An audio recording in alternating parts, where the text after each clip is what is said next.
Chapter 8. Several days passed quietly.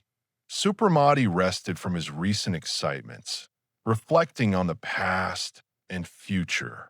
For the first time since taking the essence of life, he felt such physical malaise, leadenness, inexpressible weakness, dizziness, and the sensation of being completely shattered. These unusual, painful feelings made him realize the terrible danger he had been exposed to and further strengthened his resolve to seriously study the mysterious world surrounding humanity. He was haunted by the memory of the strange vision, shivering as he recalled the living breath of the past that had touched him. For several minutes, he breathed the atmosphere of the Holy Land. Legendary heroes of the Crusades passed before him in all their living reality. Yet what unknown law had set him in motion to so wondrously summon a page of distant past? He was equally intrigued by the mysteries teeming in Narayana's life. He could not comprehend this strange man.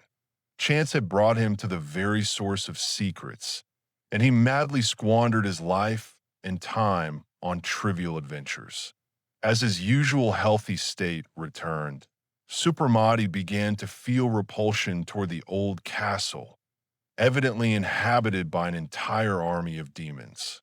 He was tormented by the desire to leave, to see other places and experience new impressions, and he wistfully asked himself whether the fateful attribute of this long life was constant unrest, denying peace and driving the unfortunate immortal from one corner of the world to another. A Gasper roams the universe tirelessly and without rest.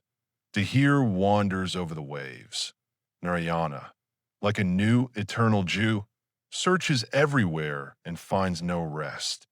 He himself, beautiful, healthy, and powerful with wealth, untouched by any physical or moral suffering. Upon entering this long life, already felt an inner emptiness and a vague yearning for something unknown. In Paris, the intellectual company of revelers and courtesans was unbearably easy for him. Here, silence and solitude weighed heavily. After several days, he decided to travel to the castle in Brittany, where the drama with the dancer had unfolded. He wanted to search for traces of the young Indian woman and ascertain whether she was Nara. He was driven by the desire to establish this identity, if it existed at all. Leaving the castle, he intended to take Torchuse with him. He needed a loyal and devoted servant who, knowing his secret, would not betray it. And who could be more capable in this role than Torchuse, who would also be a precious guide through his new domains. Torchuse had to be intelligent, devoted, and modest. Otherwise, Narayana would not have entrusted him. But why had he not initiated him? Was his mind insufficiently flexible to grasp the obscure mysteries? Or did some law of the Brotherhood forbid him from introducing this lower brother into the Grail Temple? One thing was certain. Torchuse, though gifted with the ability to live long, did not know all the occult secrets connected to this immortality. Deciding to leave, Supramati summoned the steward and friendly informed him that, wishing to visit the castle in Brittany and other properties, he would take him along. I suppose you have enjoyed enough solitude in this castle and the company of my brother's deceased wives, he remarked with a laugh. So, find someone who can take over as steward, and once that is done, we will depart. The news that he would accompany his master apparently pleased Torchuse, and he joyfully exclaimed, I already have in mind a faithful, honest, educated, and hard-working man who will be very happy to take my place if you grant him the opportunity. Why not? And who is he? The nephew of a schoolteacher, a fine young man, assisting his uncle while waiting for the post that would allow him to marry my goddaughter, to whom he is engaged. You have a goddaughter, Torchuse? Yes. The daughter of one of our housekeepers married in the village and invited me to baptize her only child. She is already widowed, ill, and I help her. If Franz Busch becomes steward, and your grace allows him to occupy 3 rooms on the lower floor opening onto a small courtyard, the whole family will be settled. Agreed, and I will even provide your goddaughter with a decent dowry, on the condition that the wedding be celebrated within a week. Then we shall depart. Everything was accomplished according to Supermati's wishes. The dowry he gave the bride removed all obstacles, and a week later, a joyful and brilliant wedding was celebrated in the village, attended by the old steward and his master. The castle's proprietor was warmly welcomed everywhere, as, disregarding the secret surrounding Narayana, Ralph Morgan appeared publicly, managed the dowry purchases himself, and provided generous assistance to all in need.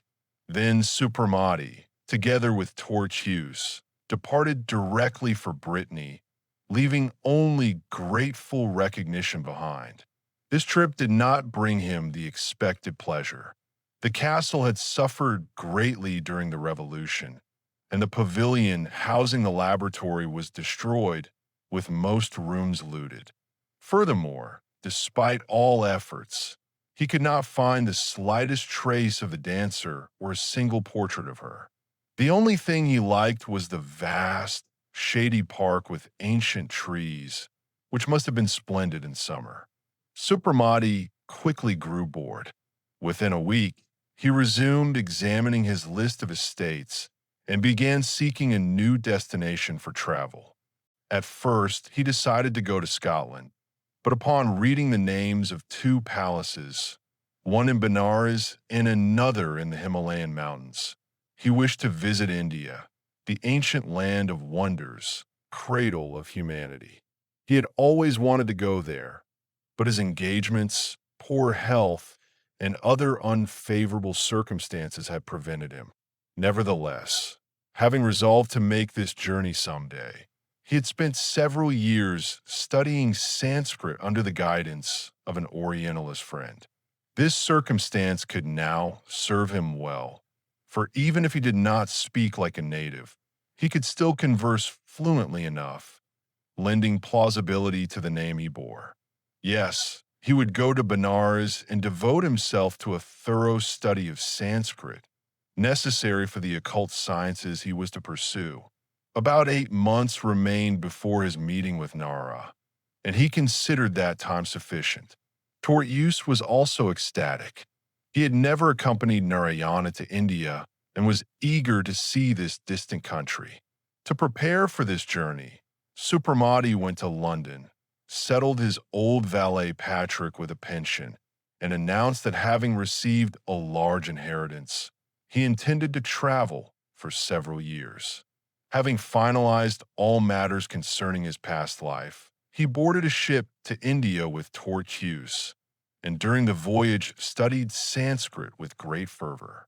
Conversing in his free hours with Tortius, Supramati learned new details about Narayana, which painted his predecessor as capricious, cruel, and yet lazy. Supramati could not comprehend how Narayana, having passed the first stages of initiation and become a powerful master of occult forces that summoned the past, could halt and lack the desire to reach the pinnacle of enticing knowledge. At first, Supramati intended to go directly to Benares, but upon landing, everything he saw so captivated him that he had to stay, visiting one interesting place after another. The beauty of the country, the distinctiveness of its ancient civilization, and the customs of this original people completely absorbed his attention.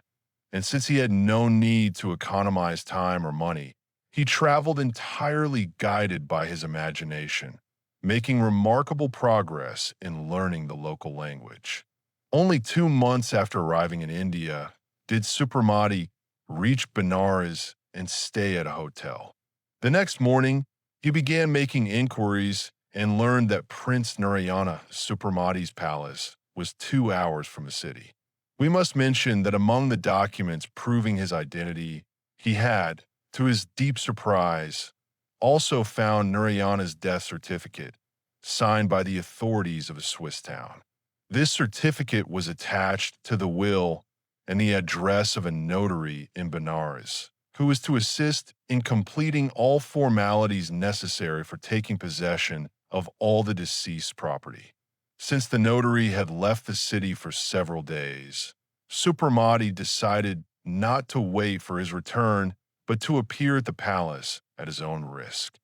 Deciding to leave, Supramati summoned the steward and friendly informed him that, wishing to visit the castle in Brittany and other properties, he would take him along.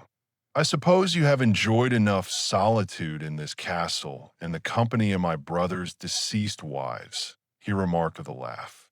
So, find someone who can take over as steward, and once that is done, we will depart. The news that he would accompany his master apparently pleased Tortius, and he joyfully exclaimed, I already have in mind a faithful, honest, educated, and hard-working man who will be very happy to take my place if you grant him the opportunity. Why not? And who is he? The nephew of a schoolteacher, a fine young man, assisting his uncle while waiting for the post that would allow him to marry my goddaughter, to whom he is engaged. You have a goddaughter, Tortius? Yes, the daughter of one of our housekeepers married in the village and invited me to baptize her only child. She's already widowed, ill, and I help her. If Franz Busch becomes steward, and your grace allows him to occupy 3 rooms on the lower floor opening onto a small courtyard, the whole family will be settled. Agreed, and I will even provide your goddaughter with a decent dowry, on the condition that the wedding be celebrated within a week. Then we shall depart. Everything was accomplished according to Supramati's wishes. The dowry he gave the bride removed all obstacles, and a week later a joyful and brilliant wedding was celebrated in the village, attended by the old steward and his master. The castle's proprietor was warmly welcomed everywhere, as, disregarding the secrets surrounding Narayana, Ralph Morgan appeared publicly, managed the dowry purchases himself, and provided generous assistance to all in need. Then Supramati, together with Tortius, departed directly for Brittany, leaving only grateful recognition behind. This trip did not bring him the expected pleasure. The castle had suffered greatly during the revolution, and the pavilion housing the laboratory was destroyed, with most rooms looted. Furthermore, despite all efforts, he could not find the slightest trace of the dancer or a single portrait of her. The only thing he liked was the vast, shady park with ancient trees, which must have been splendid in summer. Supramati quickly grew bored. Within a week, he resumed examining his list of estates and began seeking a new destination for travel. At first, he decided to go to Scotland, but upon reading the names of 2 palaces, one in Benares and another in the Himalayan mountains, he wished to visit India, the ancient land of wonders, cradle of humanity. He had always wanted to go there, but his engagements, poor health, and other unfavorable circumstances had prevented him. Nevertheless, having resolved to make this journey someday, he had spent several years studying Sanskrit under the guidance of an Orientalist friend. This circumstance could now serve him well, for even if he did not speak like a native, he could still converse fluently enough, lending plausibility to the name he bore. Yes, he would go to Benares and devote himself to a thorough study of Sanskrit, necessary for the occult sciences he was to pursue. About 8 months remained before his meeting with Nara, and he considered that time sufficient. Tortius was also ecstatic. He had never accompanied Narayana to India and was eager to see this distant country. To prepare for this journey, Supramati went to London, settled his old valet Patrick with a pension, and announced that having received a large inheritance, he intended to travel for several years. Having finalized all matters concerning his past life, he boarded a ship to India with Torquus, and during the voyage studied Sanskrit with great fervor.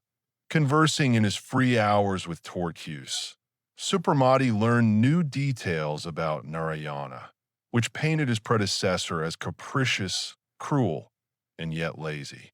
Supramati could not comprehend how Narayana, having passed the first stages of initiation and become a powerful master of occult forces that summon the past, could halt and lack the desire to reach the pinnacle of enticing knowledge.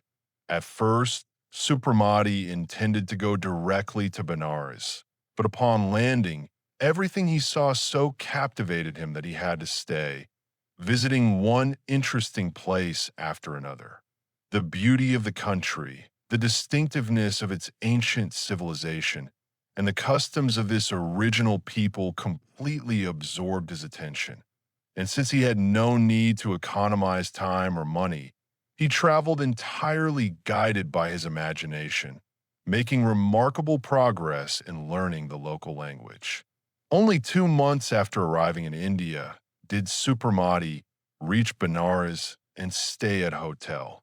The next morning, he began making inquiries and learned that Prince Narayana Supramati's palace was 2 hours from the city. We must mention that among the documents proving his identity, he had, to his deep surprise, also found Narayana's death certificate, signed by the authorities of a Swiss town. This certificate was attached to the will and the address of a notary in Benares, who was to assist in completing all formalities necessary for taking possession of all the deceased's property.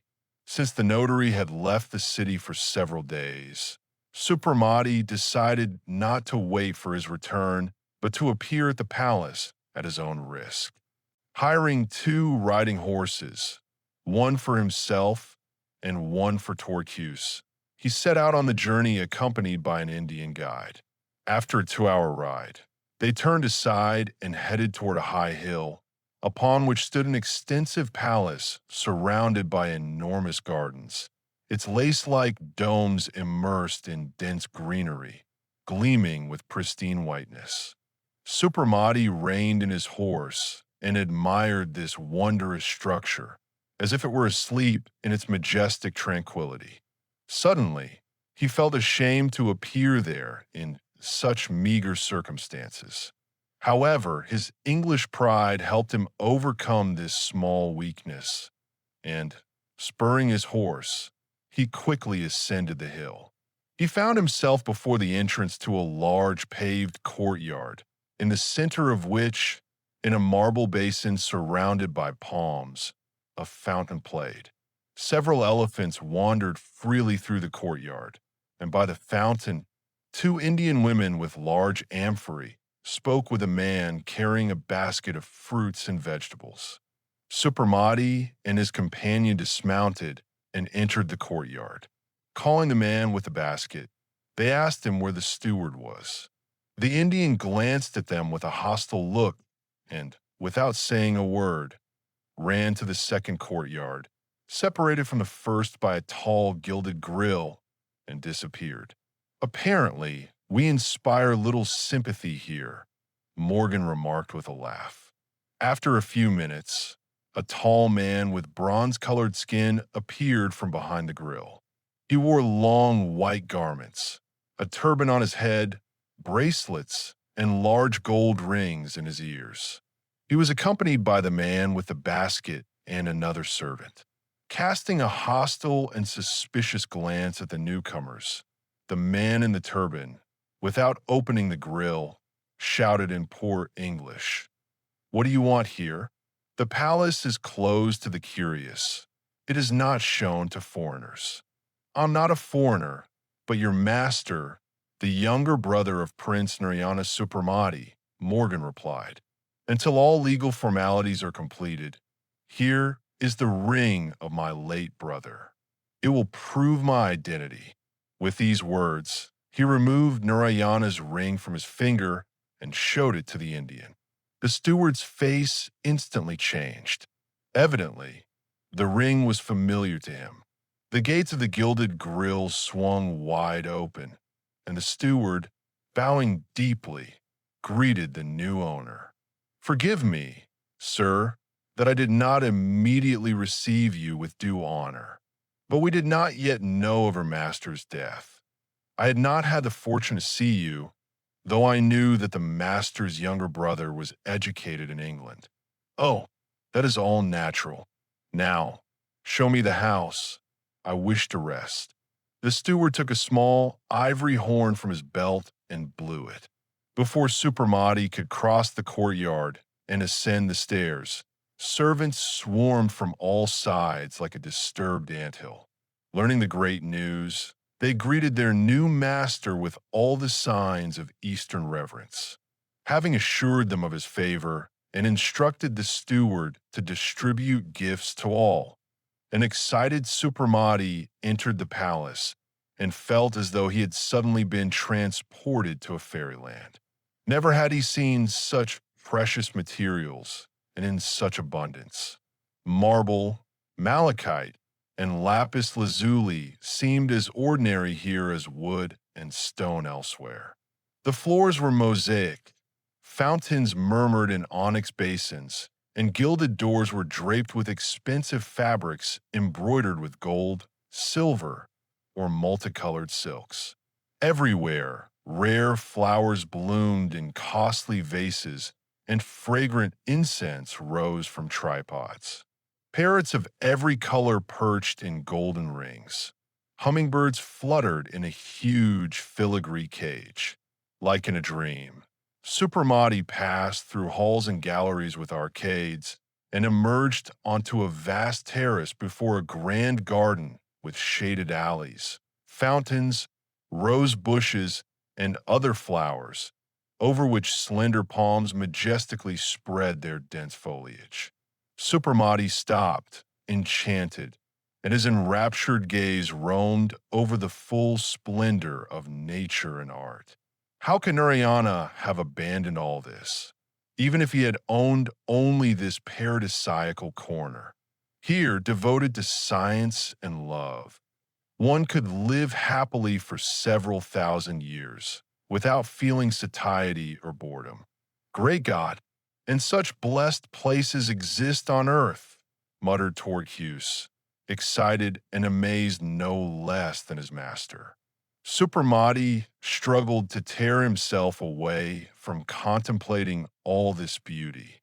Returning to the hall, Amyadon, the steward, kneeling, presented him with a cup of wine on a golden tray, and several servants set fruits, sweets, and refreshing drinks on the table.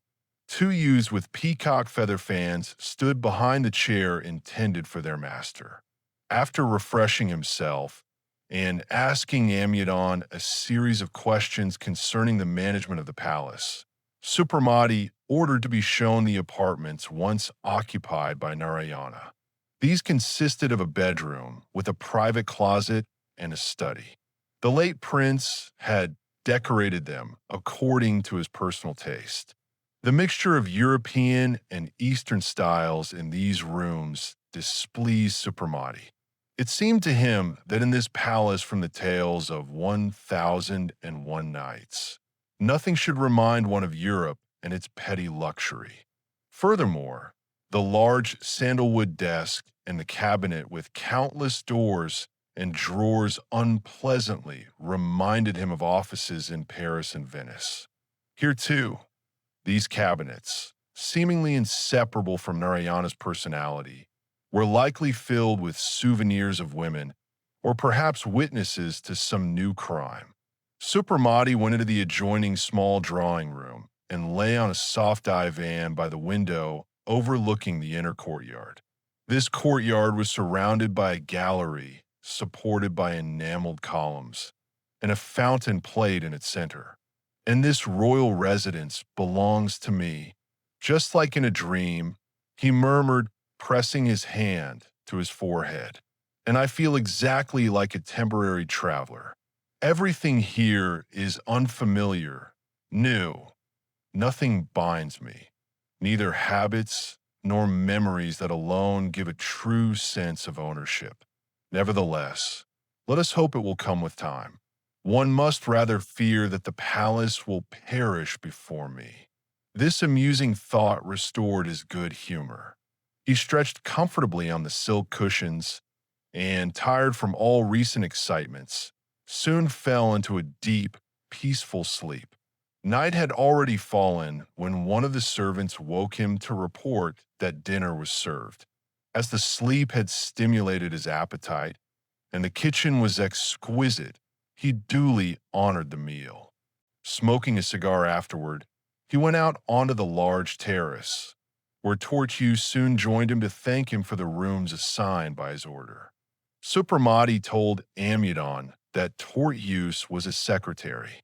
Continuing their conversation, they descended into the garden for a short walk.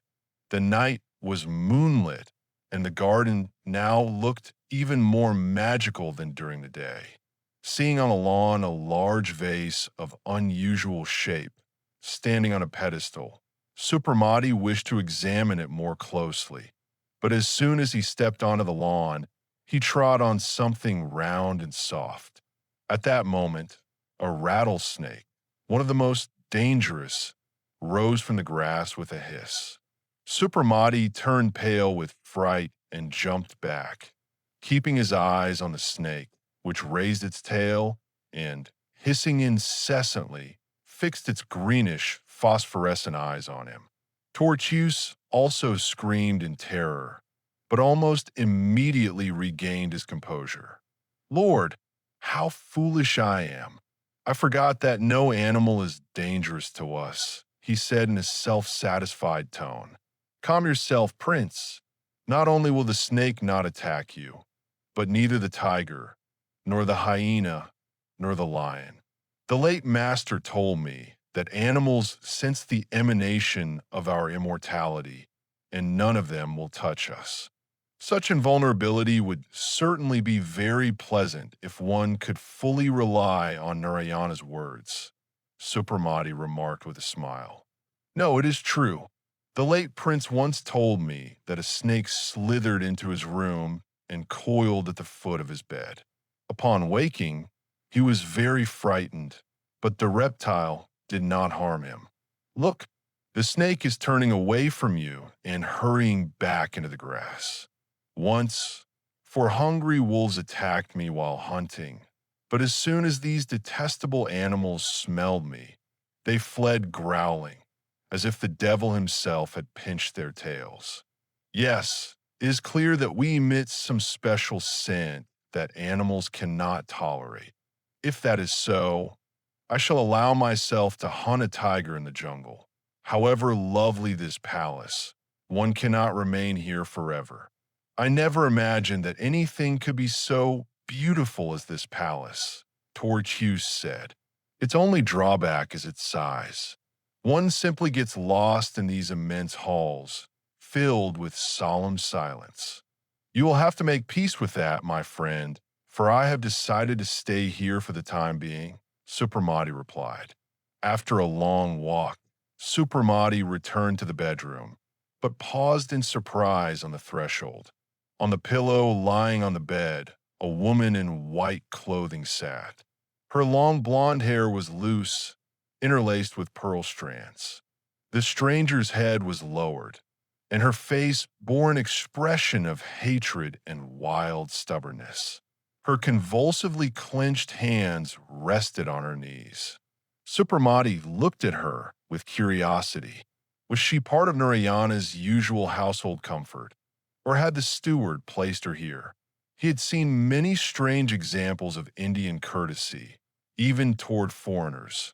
With regard to the master, she was undoubtedly obliged. Approaching the stranger, who did not move or lift her head, he asked, "Who are you? Who brought you here?" At the sound of his voice, the woman quickly straightened, raised her large black eyes to him, and in a trembling voice murmured, "It is not him. You mean Prince Narayana? Yes, him, the detested one. Amudon only told me. The master has arrived. Go to his room. Prince Narayana is dead, and I am his brother and heir. Dead? He is dead. So he could die, the young woman cried. In a frenzy of wild joy, she jumped from the pillow and, raising her hands, began to spin around the room, light and graceful as an airy vision. Then, regaining her composure, she approached Supermati and, crossing her arms over her chest, bowed humbly to him at the waist. Forgive me, sir, that I so lost myself in your presence. Your servant greets you and awaits your orders. Supermati looked at her with pity and admiration, except perhaps for Nara. He had never seen such a beautiful creature. She too had been a victim of Narayana, as evidenced by her wild hatred of the deceased. Poor child, he said, gently stroking her lowered head. Fear nothing. I wish for you to be free and to arrange your life as you wish. What is your name? Nirvati, she replied, looking at him with surprise and gratitude. I shall gladly obey you, and if you command, love you, she added after a brief pause. You are kind. In your eyes, there is no gleam of a fierce tiger, as there was in his. Supermati smiled. I prefer that you love me without being commanded. But sit here beside me on the divan and tell me your story. Slightly agitated, yet apparently happy, the young woman took the seat indicated. I do not know exactly who my parents were, she began after a moment of silence. My mother was a foreigner. From her, I inherited my blonde hair and fair complexion. I do not remember what separated us, but I was told that when I was found in a hotel, an old Brahmin took pity on me and brought me to a temple, where I was raised as a dancer. When I grew up and began appearing at public festivities of the pagoda, my beauty drew attention. A young man from the merchant caste fell in love with me and decided to marry me. I loved him with all my heart, and everything was arranged. A substantial sum had already been paid to the pagoda in compensation for what I had cost, when suddenly a demon crossed my path, destroying my life. Where and when Prince Narayana saw me, I do not know. Only that he became mad and wanted me at any cost. I also do not know how he arranged with the Brahmins to annul my marriage, but one fine day, I was given to him, and we immediately left Benares. Only Brahma knows what I suffered then. I feared this man who had stolen my happiness and could find no words to express the revulsion and hatred he inspired in me. For a moment she fell silent, trembling with nervous emotion, but then, recovering, continued. I fell ill and barely remember that terrible time. He took me across the sea to a dreadful land, cold and misty, where nothing reminded me of the blue sky, fragrant air, and beautiful places of my homeland. I froze in an old house with thick walls, suffocated in damp and dark rooms, and felt lost among people who did not understand me. But the worst of all was the love he pursued me with. One night, disgust and despair seized me so powerfully that death seemed preferable to such an existence. Breaking free from his embrace, I ran into the garden and threw myself into a pond there. But plunging into the cold water, I immediately lost consciousness. My final thought was that death had come. Alas, I was mistaken. When I regained consciousness, I lay on a table in a room where he kept all sorts of magical instruments. Narayana stood by the table holding two spheres. Nearby was a device that showered me with a stream of sparks, causing a jolt throughout my body. This unbearable pain likely awakened me. I screamed and tried to flee, but I was as if paralyzed and could not move. I thought I was dying a second time. Something indescribable was happening to my body, and it seemed I had lost all weight and floated in the air. He took a spoon and poured into my mouth something like liquid fire, and I lost consciousness. When I came to, I was strong and healthy as never before. We then lived in various cities, and I had to learn his language. He showed me to no one, and I live alone, sad and unhappy. I no longer dared to resist him. I considered him a great magician, but my revulsion and hatred for him grew even more, if that was possible. Finally, he brought me here and left. I felt happier, as this was my homeland. I saw him no more and lacked nothing, surrounded by luxury and respect. Yet one desire tormented me. I wanted to see my former fiancée. Through cunning, I finally managed it. But what became of me when I saw the 80-year-old man, who, horrified, shouted that an evil spirit had possessed my body since I was as beautiful and young as 60 years before? I was terribly astonished and tried to explain that nothing special had happened and that I did not even know that so much time had passed since our separation. But he would hear nothing. His agitation was so great that he fell, and I thought he had died. I fled, and since then I have lived here, still young and beautiful, a victim of infernal magic. I feared the demon who had possessed me more than ever, for only a demon could stop the passage of time and preserve eternal youth. From time to time, Narayana came and took me away. When I returned, I always found new, unfamiliar servants. Obviously, Narayana did not want the secret of our long life revealed. Nevertheless, as far as I was concerned, I think some suspected it, as despite the honor and respect surrounding me, I felt they feared, avoided, and perhaps even hated me, thinking me a spirit of darkness. Now that he is dead, will I die? Ah, how weary I am of life. Supramati felt pity for the poor creature, so frivolously torn from the ordinary laws of life, and kindly assured her of his friendship and protection. From that day on, he saw Nirvati daily, who evidently began to love him more and more. He was surprised to find that she was well educated, spoke several languages, and had read almost the entire library collected by Narayana. Supramati soon enjoyed conversations with her. The young woman's beauty enchanted him, and the fact that she hated the handsome Narayana and loved him openly did not fail to flatter his vanity. It was therefore unsurprising that one evening he drew Nirvati into his arms and began to declare his love for her. Nirvati embraced his neck, tears of joy in her eyes, murmuring as she pressed her head to his chest, "Love me at least a little, Supramati. I'm so lonely. I exist, but I do not live. Your gaze captured me the moment you looked at me." Forgetting both Nara and the Grail Palace, Supramati passionately embraced the young woman and promised what he could neither give nor wish to: eternal love. Despite his honorable principles, the former Ralph Morgan was not free from masculine ego, cruel and ungrateful, which exploits all a woman's feelings from pure devotion to animal passion.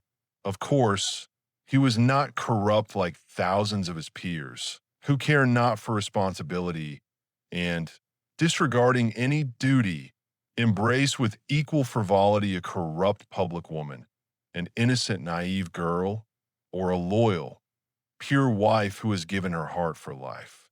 Morgan, we repeat, was honest and kind, yet not immune to infatuation. And why would he avoid this enchanting woman, who adored him and in whom he discovered new charms each day? Nirvati was not only a beauty in the fullest sense, but also a naive, straightforward, and proud creature. Like an enchanted flower, she lived in this palace, untainted, belonging only to the one who claimed the right to possess her and whom she hated, openly despising his anger and refusing to be bribed. Yet to the man she had chosen, whose beauty struck her senses and whose kindness touched her heart, she felt boundless love, as passionate as the sun of her homeland. The influence of the fiery climate, the magical surroundings, and serenity was such that even the blood of a son of cold Albion ignited, and in Narayana's palace a purely tropical idyll reigned. Forgetting past and future, forgetting her immortality, the new prince Supramati lived only in the present. He changed his European attire for rich Indian garments, which suited him marvelously. He rode in a palanquin or on an elephant and fully immersed himself in Eastern languor. Those around him seemed to anticipate his every wish, and not the slightest shadow of care disturbed the enchanted dream of his life. Several months passed thus. Then, one fine day, the happy Nervati shyly announced that she felt herself to be a mother. This news arrived at a critical moment of the young woman's happiness, though she suspected nothing yet. We speak of the moment when, as the first sparks of romantic infatuation began to fade, the ungrateful and forgetful masculine ego emerged. Supramati increasingly recalled that he must return to Europe, where inevitable duties awaited, and where his wife, bound to him by the solemn brotherhood to which he belonged, awaited him. Despite Nervati's beauty and her boundless love for him, he would sooner or later have to part from her, and this separation was inevitable. The news that he was to become a father distracted his thoughts. He did not wish to leave without seeing and kissing his child. Yet the awakened need for change reminded him of the estate he owned in the Himalayas. Could he leave without visiting it? The place promised to be very interesting, and a note mentioning it contained something mysterious, implying that he should go there with only a minimal retinue. Supramati felt a new sense of mystery, as Narayana's inheritance had spoiled him in this regard. The more he thought of the Himalayan palace, the greater grew his curiosity and desire to explore it.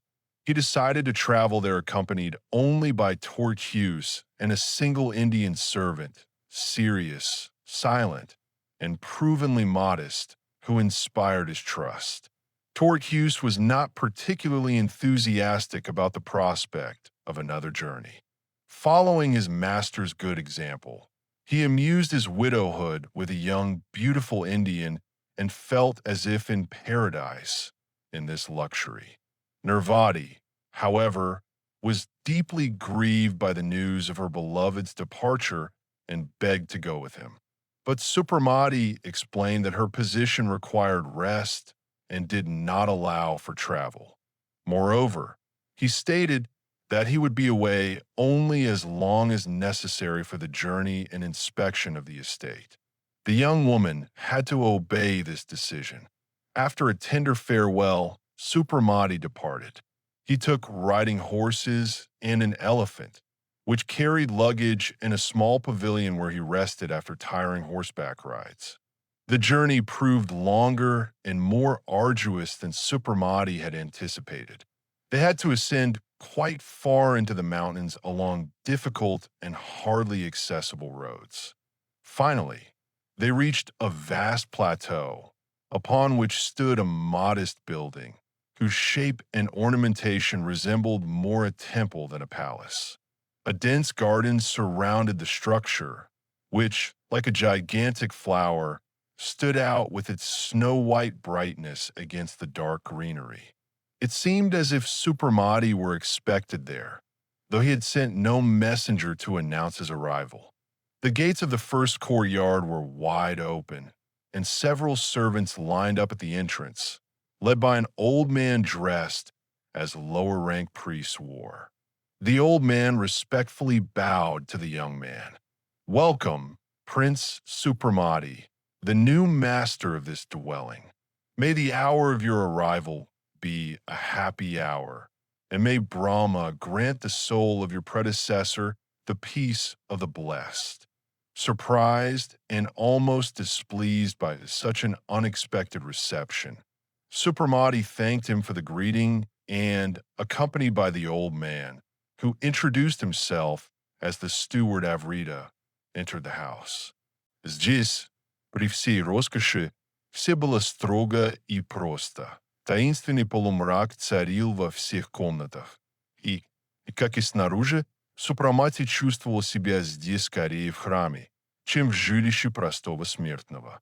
Когда он немного подкрепился и переоделся, Аврита почтительно спросил, не пожелает ли он пройти к своему отцу.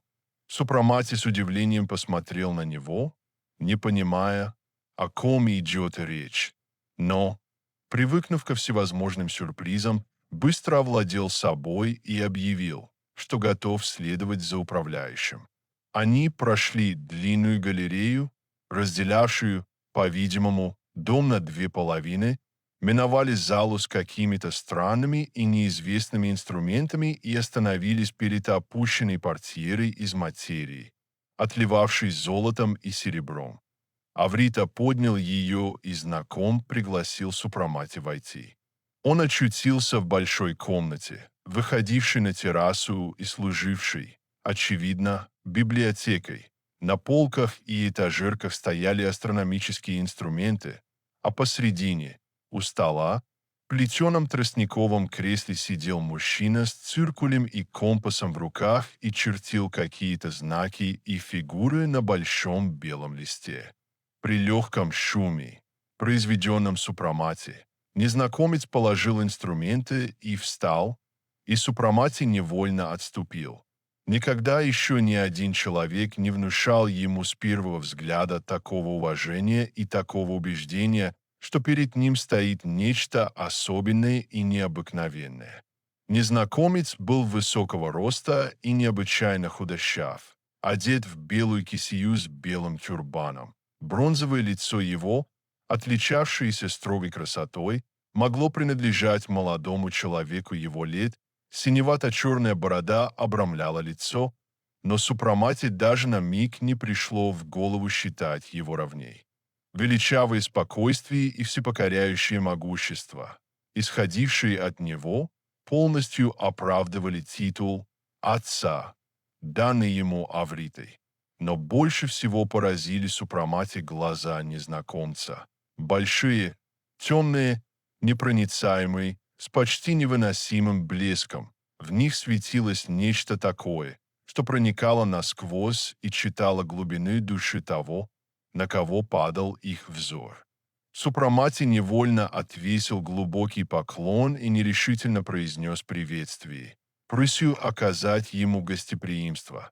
Легкая улыбка скользнула по губам незнакомца, и, положив руку ему на плечо, он сказал дружески: «Добро пожаловать, сын мой. Только ты ошибаешься. В этом дворце хозяин ты, а я гость». Морган вздрогнул. Этот голос, металлический и глубокий, был ему знаком. Но откуда? В его уме вихрем пронеслись смутные воспоминания, неясные картины и хаотические чувства, из которых вспыхнули обожание и безграничное доверие к незнакомцу. Тот, глядя на него блестящим взором, вдруг привлек его к себе, посадил рядом и с любовью сказал, что сейчас Супрамати борется с пеленой, скрывающей от него прошлое и будущее, что в нем говорит один лишь неподкупный инстинкт, которого он сам не понимает, и потому не надо мучить ум попытками вспомнить его имя в летописях сердца. Придет час, и завесы спадут, и он узнает всех своих близких под скрывающей их плотью. А, учитель, когда же настанет счастливый час посвящения? пробормотал Супрамати. Мудрец улыбнулся и ответил, что время начала зависит от него самого. Когда он изучит низшие проблемы материи, победит дракона, охраняющего порог, и духи стихий станут повиноваться ему. Тогда он вернется сюда, и мудрец посвятит его в высшие знания. На просьбу учиться у него до того он ответил, что пока Супрамати не поймет его, у него не хватит силы проникнуть в сферу вечного света. К свету надо идти через тьму, а мрак куда страшнее света. Когда же зверь в человеке обуздан и инстинкт крови подавлен, тогда свет озаряет и вознаграждает борца. И он надеется, что Супрамати станет именно таким борцом. Ты ведь пробудешь здесь некоторое время и разделишь мое одиночество. Спросил он, и Супрамати ответил, что останется столько, сколько он позволит. Но затем спросила Нараяне, знал ли тот учителя, и если да, то как мог вести столь постыдную жизнь. Облако грусти омрачило взгляд мудреца. Да, Нараяна был его учеником, выбрал его в порыве стремления к свету, но оказался жалким учеником, ленивым, непостоянным, неспособным вознестись к чистому знанию, увязшим в жажде материальных ощущений. Он не прошел даже первую фазу посвящения и остался фокусником, играющим малыми мистериями. Его жизнь была бесцельной. Подняться по ступеням высшей науки нелегко, герметическое знание сурово и требует развития 5 эзотерических чувств. Видеть духовными глазами, слышать ушами души, обонять эманации существ, кушать чистую сущность и различать вибрации без прикосновения. По мере развития этих чувств стремящийся освобождается от власти грубой материи. Астральный огонь воли сжигает препятствия. Но посвященный не должен расточать знания на наслаждение или фокусы. Горе тому, кто вызовет силы, которыми не может управлять. Они же его и погубят. Бледный Супрамати слушал молча и сказал, что его слова внушают страх перед ужасным миром, куда ему предстоит войти, и спрашивал, несчастливее ли те, кто ничего не знает. Мудрец улыбнулся добродушно. Несомненно, тот, кто сказал «блаженны нищие духом», знал человеческое сердце. Невежды по невежеству избегают 2 областей знания, тогда как тот, кто коснулся одного кольца цепи, приводит в движение все остальные и должен нести последствия. Закон таков. Надо научиться разрушать прежде, чем созидать, но награда прекрасна. Она открывает горизонты и дает колоссальные силы. По мере его речи Супрамати возвращались спокойствие и надежда. Чего ему бояться с таким руководителем, чье существо дышит гармонией, добротой и могуществом? Но кто же он? Как Нараяна мог быть его учеником и вести такую жизнь? Как бы услышав мысль, мудрец сказал, его зовут Ибрамар. Нараяна призвал его давно, и он живет здесь, изучая проблемы, которые еще не разрешил. Но Нараяне не хватало терпения и воздержания, плоть и страсти владели им, он возвращался сюда гонимым элементарными духами, израненный, искал убежища, снова пытался пройти испытания, но вскоре слабел. И после последней попытки не вернулся, побуждаемый духами. Он разбил цепь, связывавшую его с телом, поверив демонам, что силы добра желают его. Освобождение. Теперь его несчастный дух блуждает, терзаемый демонами. Ибрамар погрузился в мрачную задумчивость, и Супрамати, чувствуя легкое недомогание и головокружение, не смел его беспокоить. Наконец Ибрамар поднял голову, увидел его побледневшее лицо и встал. «Пойдем, мой сын, пора ужинать. Свежий воздух облегчит тебя». Атмосфера здесь насыщена непривычными ароматами и вибрациями, и потому действует болезненно. Впоследствии, после посвящения, тебя, наоборот, будут смущать хаотические эманации толпы. Он поднял портьеру, и они вышли в длинную галерею с аркадами, резными и блестящими, словно золотые кружева, вышитые драгоценными камнями. Галерея выводила на террасу, откуда они спустились в сад и прошли к павильону на холме, где был накрыт стол. Вид из павильона был чудесный. Между двумя скалами, словно через исполинское окно, виднелись высокие горы и крутая дорога, спускавшаяся в долину. Ревущий водопад, переливавшийся разноцветными огнями в лучах заходящего солнца, усиливал грандиозность пейзажа. С другой стороны царила идиллическая тишина. Среди деревьев расстилалась изумрудная лужайка и озеро, по серебристой глади которого бесшумно скользили черные и белые лебеди, а в воде отражались пальмы. Несколько минут Супрамати не мог оторвать глаз от этой картины, но, вспомнив об Абрамаре, поспешил сесть за роскошно сервированный стол. Двое юношей в белых одеждах стояли за стульями, и Абрамар, первым пододвинув к себе блюдо с овощами, с улыбкой сказал, что их стол, возможно, не удовлетворит его, потому что здесь нет ни мяса, ни дичи, ни рыбы.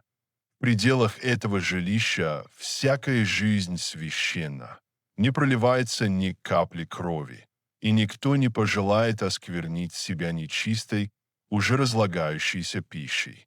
Only the lowest stratum of humanity, still close to the animal state, can adapt itself to such a monstrous manner of nourishment as the destruction of living beings that inhabit the earth and the devouring of corpses. In this repugnant food, and in the odor of blood and decay that poisons the atmosphere, though our blunted senses no longer perceive it, one must seek the true cause of weakness, of unclean diseases, and of the deadly epidemics that torment humankind. In this same cause lie the seeds of coarse and bloodthirsty instincts and of unbridled passions that drag a man down to the level of the brute. Supramati listened to him with interest, and now the bloody roast beef and other similar dishes, which he, as a true Englishman, had especially loved, rose before his memory with disgust. Upon the table stood various vegetables, eggs, butter, milk, honey, and everything was so excellently prepared that Supramati was fully satisfied, without even noticing the absence of meat. He even declared his intention henceforth to renounce unclean food altogether. It would be excellent, and even necessary for your purification, my son, if you could indeed carry out your intention, replied Ebermar. Animal food, you see, absorbs the astral fluid. Plant food, on the contrary, develops it, for plants contain many mineral particles and a great deal of electricity, which saturates the blood and serves as a conductor for spiritual forces. Only do not imagine that old habits can be overcome so easily. Here it seems simple to you, because the air surrounding you does not excite coarse appetite. But in the world in which you live, the atmosphere is so saturated with these emanations that it penetrates into the blood, and it is as difficult for you to renounce animal food as it is for a drunkard to renounce wine. They were still speaking on this subject when suddenly a wondrous singing resounded. Clear, harmonious, velvety voices sang a pleasant and majestic hymn, accompanied by the mighty tones of some instrument resembling an organ. Lord, what marvelous music! But who is singing and playing so? Cried Supramati, listening as though enchanted. The pupils are singing the evening hymn, answered Ebermar. I must tell you that musical vibrations are a necessary nourishment for the spirit. They refresh the mind, lighten thought and intellectual labor, calm and heal weary nerves, and finally elevate the soul, drawing it away from earthly cares. Listen, my son, to this singing, and you will experience the beneficent action of this heavenly remedy that refreshes the tired mind and heals the body. Supramati leaned back, closed his eyes, and surrendered himself to the wondrous harmony that surrounded him. An indescribable sense of peace and well-being took possession of him, turning little by little into a strange drowsiness. It seemed to him that he was gently rocking, lulled by waves. The entire landscape around him, even the atmosphere itself, appeared to be phosphorescent. Across the meadow, flooded with a bluish light, glided transparent beings clad in white, flowing tunics. Their faces, with indistinct outlines, were gentle and serene, and every movement they made left a luminous trail and produced a pleasant fragrance. How long this strange state lasted Supramati could not tell. His trance was dispelled by a gust of fresh air that struck his face. He quickly straightened and met the smiling gaze of Ebramar, who now sat by the balustrade of the pavilion, surrounded by a numerous company. A whole cloud of birds fluttered about him or perched upon his shoulders and the back of his chair. With joyful cries, they pecked grains from his hands and from a plate standing upon the railing. At the sage's feet stood dogs, a gazelle, a leopard, and other animals, all in perfect harmony, trustfully receiving in turn from his hands bread, rice, and pastries. Astonished, Supramati watched this strange scene for a moment and then asked, "How is it, master, that you have tamed all these animals? They are living in peace together now. But are you not afraid that one of your guests, like the leopard or a tiger, might someday harm you?"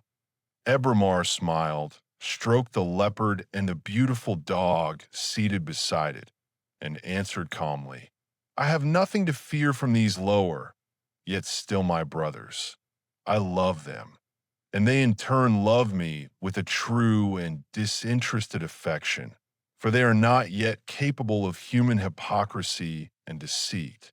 They draw near without fear, for they know that here they have nothing to dread, not the bullet, nor the snare, nor human cunning that exploits their weakness.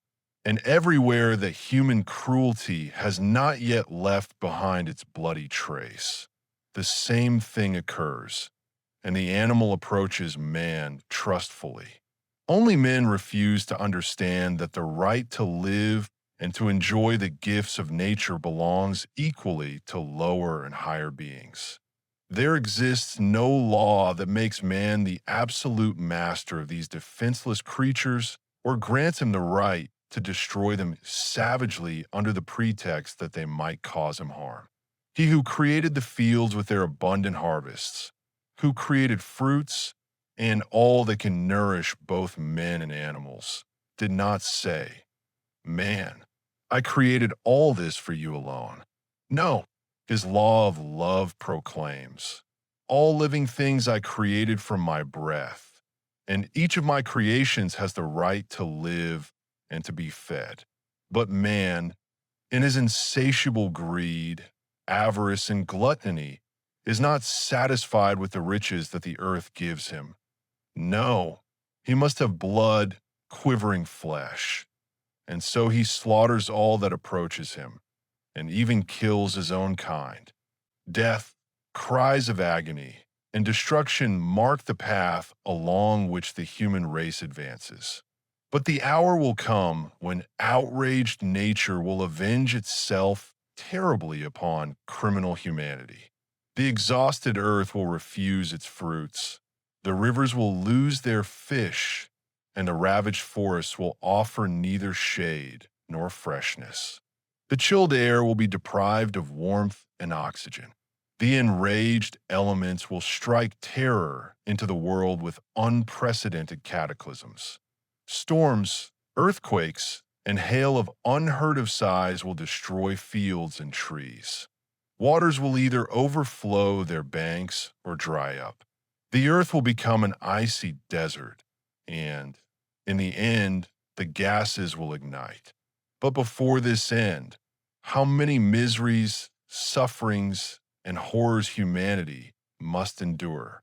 Famine, avenger, will fall upon the godless, bloodthirsty masses of men, and the gold for which they destroyed all things, and to which they sacrificed everything, will mock them cruelly. Then they will crawl around it, deprived of bread and oxygen, trembling with cold in their palaces, dying of hunger upon heaps of golden ingots. In this hour of the wrath of God you shall behold, my son, this impious, ignorant humanity errs terribly in imagining it can trample divine and human laws with impunity. As there exists punishment for each individual, so does punishment exist for nations and for all humanity. Ebermar straightened, his gaze blazed, and his voice thundered like distant, muffled storm. A shudder passed through Supermati's body. It seemed to him that in the mighty resonance of that voice, he heard the Eternal One himself, sternly condemning his rebellious creations and mankind, which had exhausted his mercy and was stained with blood and filth. With painful clarity, there rose before his mind the sorrowful picture of physical and social calamities that plunged the world into despair and tormented society. The insatiable vanity of governments, crushing the people with taxes for the sake of armaments, had transformed the entire world into a military camp and held the universe under the constant threat of a terrible fratricidal war. Desperate speculations that robbed the masses for the benefit of a few were creating a proletariat ravaged by alcoholism, by all the diseases of vice, burning with hatred and envy, and appearing as a scourge of humanity under the guise of anarchism, which had elevated destruction and murder into a law.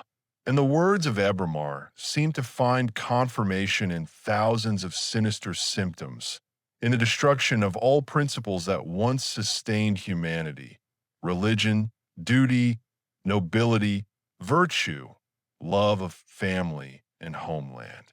Outraged nature reminded mankind of itself by ever more frequent famines, atmospheric cataclysms, obvious changes of climate, deadly epidemics, the return of leprosy, and countless other things too long to list. A crushing anguish seized Supermati's heart, and he grasped Ebermar's hand. Is it not possible to enlighten humanity and open its eyes to the disasters it brings upon itself through its blindness? Is it not possible, at last, to save it against its will, as an adult saves a child from a danger it does not understand? Can it be that you, the learned, the wise, the rulers of the elements, have no power and bear no obligation to save your brothers? Ebermar shook his head. We have no power to save, against its will, this vain, impious, unbelieving humanity, which mocks alike the voices from beyond the grave and the warnings of its own scientists, who cry out to it, do not destroy vegetation, do not exhaust the earth, do not annihilate its creatures. Present humanity is the executioner of future generations, who will curse it for the infernal heritage it leaves behind. Maddened by egoism and the thirst for enjoyment, it rushes into the abyss, dancing with idiotic cheerfulness upon a volcano and upon the corpses of its brothers already slain by the poisoned atmosphere. The catastrophe, my son, is inevitable, for the immutable law avenges every abuse, be it physical, political, or planetary. And so, I repeat, it is not in our power to avert the catastrophe caused by the accumulation of abuses. Nevertheless, our hour too shall come, and we must prepare for that grave moment by unceasing labor. For, despite all, we shall be but weak insects swept away by the storm. When dying humanity, deprived of bread and air, fills the world with its cries of despair, then from caves, grottos, and other hidden, inaccessible refuges will emerge an entire army of magi to subdue the raging elements and to save what still can be saved. Then will come the moment to stand the test and to prove the knowledge, the will, and the power we have acquired. Therefore, work, my son, so that you may take your place among us in that solemn hour and occupy an honored position. Master, let me remain here and work under your guidance. Deliver me from contact with the unclean world from which I came, cried Supermati with passionate entreaty. You ask the impossible, my child. Your soul is still full of earthly feelings and far too weak to approach the great knowledge taught here. When you shall have conquered the desires and weaknesses of the flesh, disciplined your will, and mastered the secrets of black magic, and when your courageous soul shall command the elements and the coarse, lower beings, then you shall return to me. But until then, my soul will watch over you. I shall support you in difficult hours and shall appear when I deem it necessary, for distance does not exist for me. Be brave and calm. Upon your brow I see a flame, which tells me that the day will come when you will work with us upon the great task. Chapter 9. The time that followed was for Supermati a period of happiness and inexpressible peace.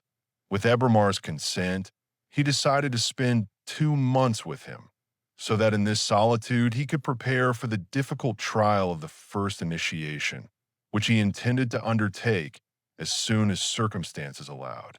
Indeed, there was no place more suitable for concentration, reflection, and mental work than this small palace lost in the wilderness, where the pure mountain air reigned, and where only the sound of the waterfall and the singing of birds disturbed the deep silence. No sound from the outer world ever reached this refuge of work and knowledge. There was not a single beautiful temptress here to distract from serious thoughts. The profound problems of the infinite and the conversations with Ebermar interested Supermati to such an extent and opened before him such vast and unexpected horizons that his admiration for his teacher increased day by day, taking the form of passionate devotion. Until lunchtime, the Hindu was nowhere to be seen, and Supermati either read or walked through the surroundings. But all the time afternoon and the evenings were devoted to their conversations. During these hours, which Supermati awaited so impatiently, Ebermar, with inexhaustible patience, answered all questions and explained all the problems his listener longed to understand. One day, they were again speaking about the coming catastrophe the human short-sightedness promised for the future, and Supermati was genuinely astonished at Ebermar's deep knowledge of the social, religious, political, and even industrial questions troubling contemporary society.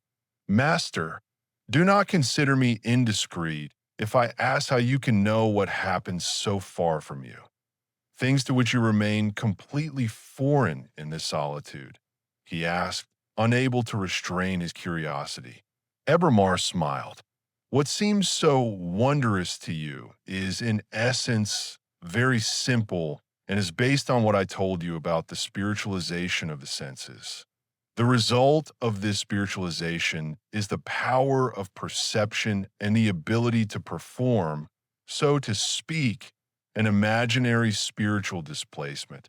And one who has acquired this ability can be a conscious spectator anywhere his thought carries him.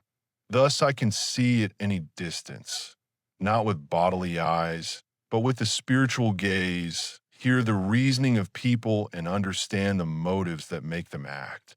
To gather this material information, so to speak, I study the movement of the stars and analyze cosmic influences. You must understand that the chaotic emanations of the planet and the miasmas it casts off cannot remain unnoticed by the eye of an initiate. Both I and my brothers, the Magi, see the ulcers tormenting humanity and the disasters being prepared, but we are powerless to avert them. Otherwise, would we remain inactive? We are paralyzed by the law of repulsion, provoked by disbelief, impure passions, and all manner of crimes. Try to make a stone statue walk. It would be far easier to move granite with the mighty breath of waves than to move the stubborn heart of a man blinded by vanity and vices. Just as darkness and light cannot appear at the same time, we cannot halt the course of events, nor live in the decaying atmosphere of populated centers that you consider the pinnacle of your civilization. Therefore, we avoid them, seek solitude, and study while awaiting the future. Moreover, what is happening on our Earth is by no means unique. On other planets similar to ours live the same greedy and unreasonable generations of people as our own humanity. They too abused everything, drained and exhausted their mother nurse until the indignant elements produced a great final cataclysm and a complete release of ignited gases that dispersed into space, while the material particles, having disintegrated into atoms, turned into a handful of ash in the hand of the Almighty, whose omnipotent breath creates and destroys. Such fires in space have often been observed by your astronomers. Contemplating how a handful of ash disperses, a handful that once contained so much love and hatred, vanity and crime, cruelty and pride, and with which vanished without a trace so many names once deemed immortal and so much unfading glory. One comes to understand the impotence of the pygmy who calls himself man. If people better understood the fearsome laws governing them, they would not regard life as a Saturnalia, whose only goal is pleasure, and they would not perish so foolishly and shamefully swallowed by darkness. Such conversations left a deep impression on Supramati. He pondered them for a long time, and these reflections gave rise to a multitude of new questions in his mind. One evening they were sitting on the terrace adjoining Ebermar's study. Supramati was speaking of his past life as a physician and recalling his research into the pressing questions of madness. The treatment of mental illness presents so many difficulties because doctors refuse to pay attention to the occult causes that produce a distortion of brain functions and confine themselves to treating only the body, noted Ebermar. You will become a true psychiatrist only when you undergo the first initiation, for then you will see what happens behind the veil that conceals the invisible world from the profane. I will not hide from you that a difficult trial awaits you, for the dragon guarding the threshold watches the neophyte and strives to frighten him and drive him away from the entrance to the invisible world. It is clear that it is easier to walk in light and harmony than to penetrate into darkness and conquer fierce enemies that appear in every form and at every step. Nevertheless, my son, you must study what happens in the first belt surrounding your planet. This receptacle of all the decomposing miasmas that infect the earth and space, and whose refuse feeds the true infernal inhabitants. In this atmosphere, which to your undeveloped eye seems so transparent and pure, swarm beings driven by all the human passions inherent in the flesh. The emanations of impure desires, vices, crimes, and excesses attract them and stir within them a veritable storm. They strive with all their might to seize the human organism in order to enjoy bodily sensations through its organs. These unclean spirits are very bad advisors. They burn with all human passions and suck vitality from their victims as bees suck nectar from flowers. All that I have said leads us to the question of madness, which interests you so deeply. For most cases of insanity arise from such possession, or from demonism, as the people rightly call it.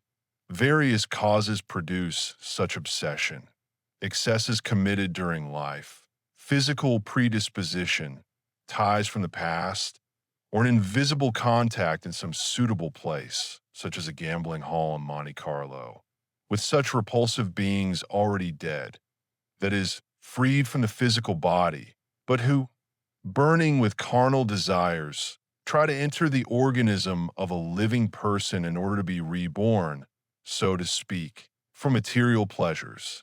Possession of the organism of a living person produces a struggle between two minds, each seeking to subdue the other. The rightful owner of the body is stronger and should remain the victor.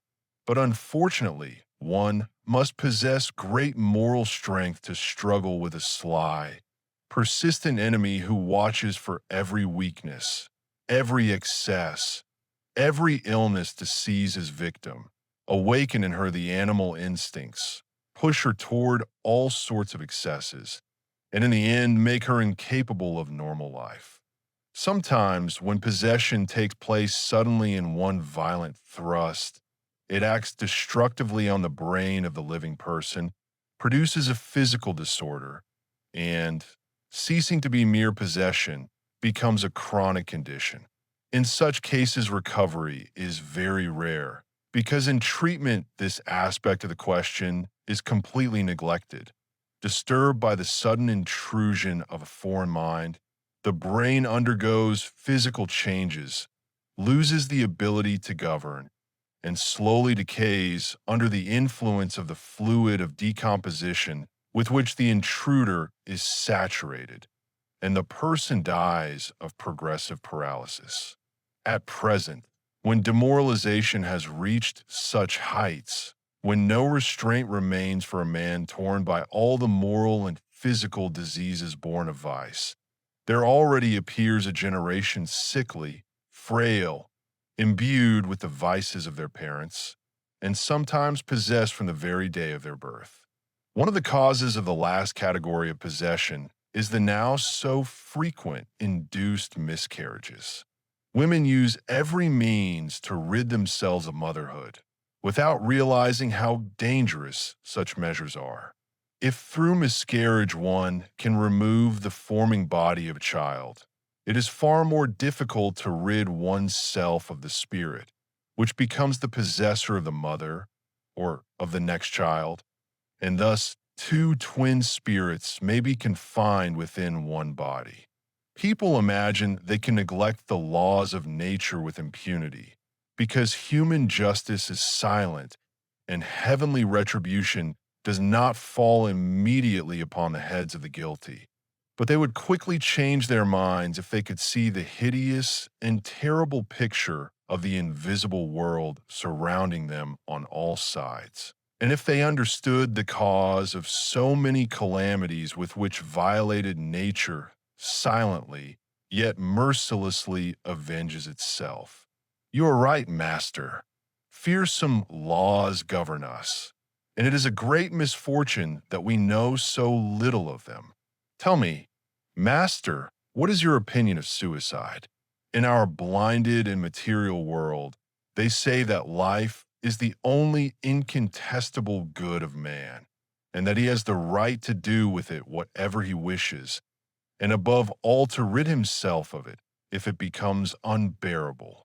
As for the prohibition of the Church, they regard it as an outdated prejudice.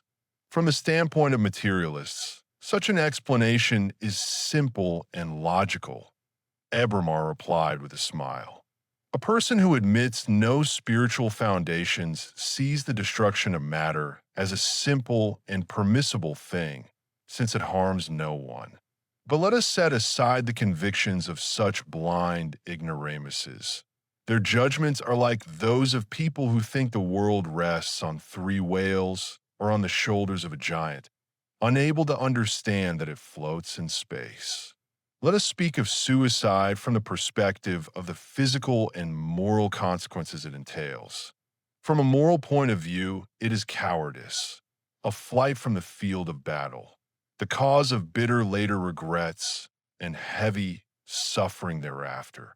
For a person may rid himself of the material body, but not of the vital fluid concentrated in his astral body, nor of that drop of primordial matter that animates him and must burn within him throughout the entire duration of his earthly life. This life essence, no longer finding the conditions for normal existence, nevertheless continues to burn in the fluidic organism, causing unbearable suffering and arousing in the spirit all the carnal desires that it can no longer satisfy. In this regard, suicide is even more terrible than a dissolute life that destroys the body through excesses and exhausts the flame of life. Although such a way of shortening one's days is shameful and degrading to human dignity, it is still an operation analogous to the work of normal decay.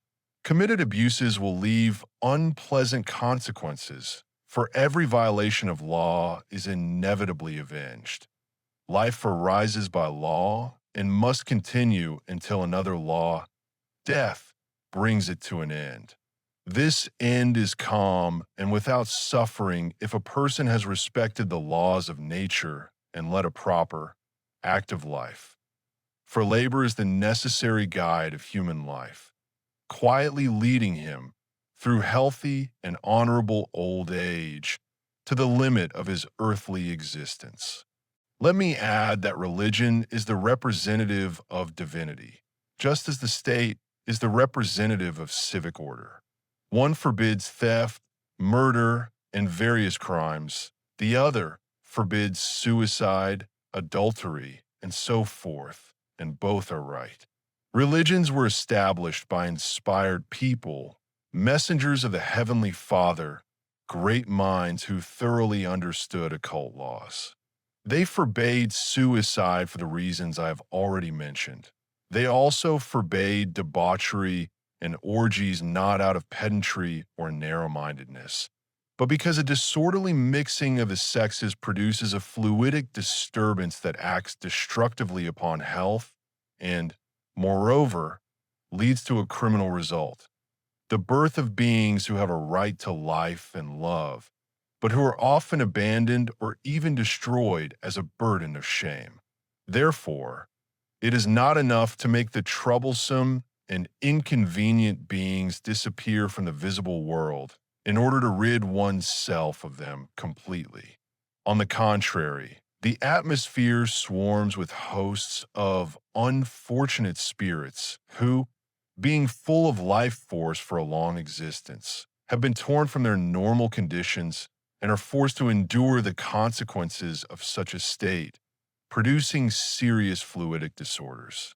Oh, if only man would understand that he has no right, on a whim, to violate the great divine laws established for the governance of the universe and the maintenance of perfect order within it.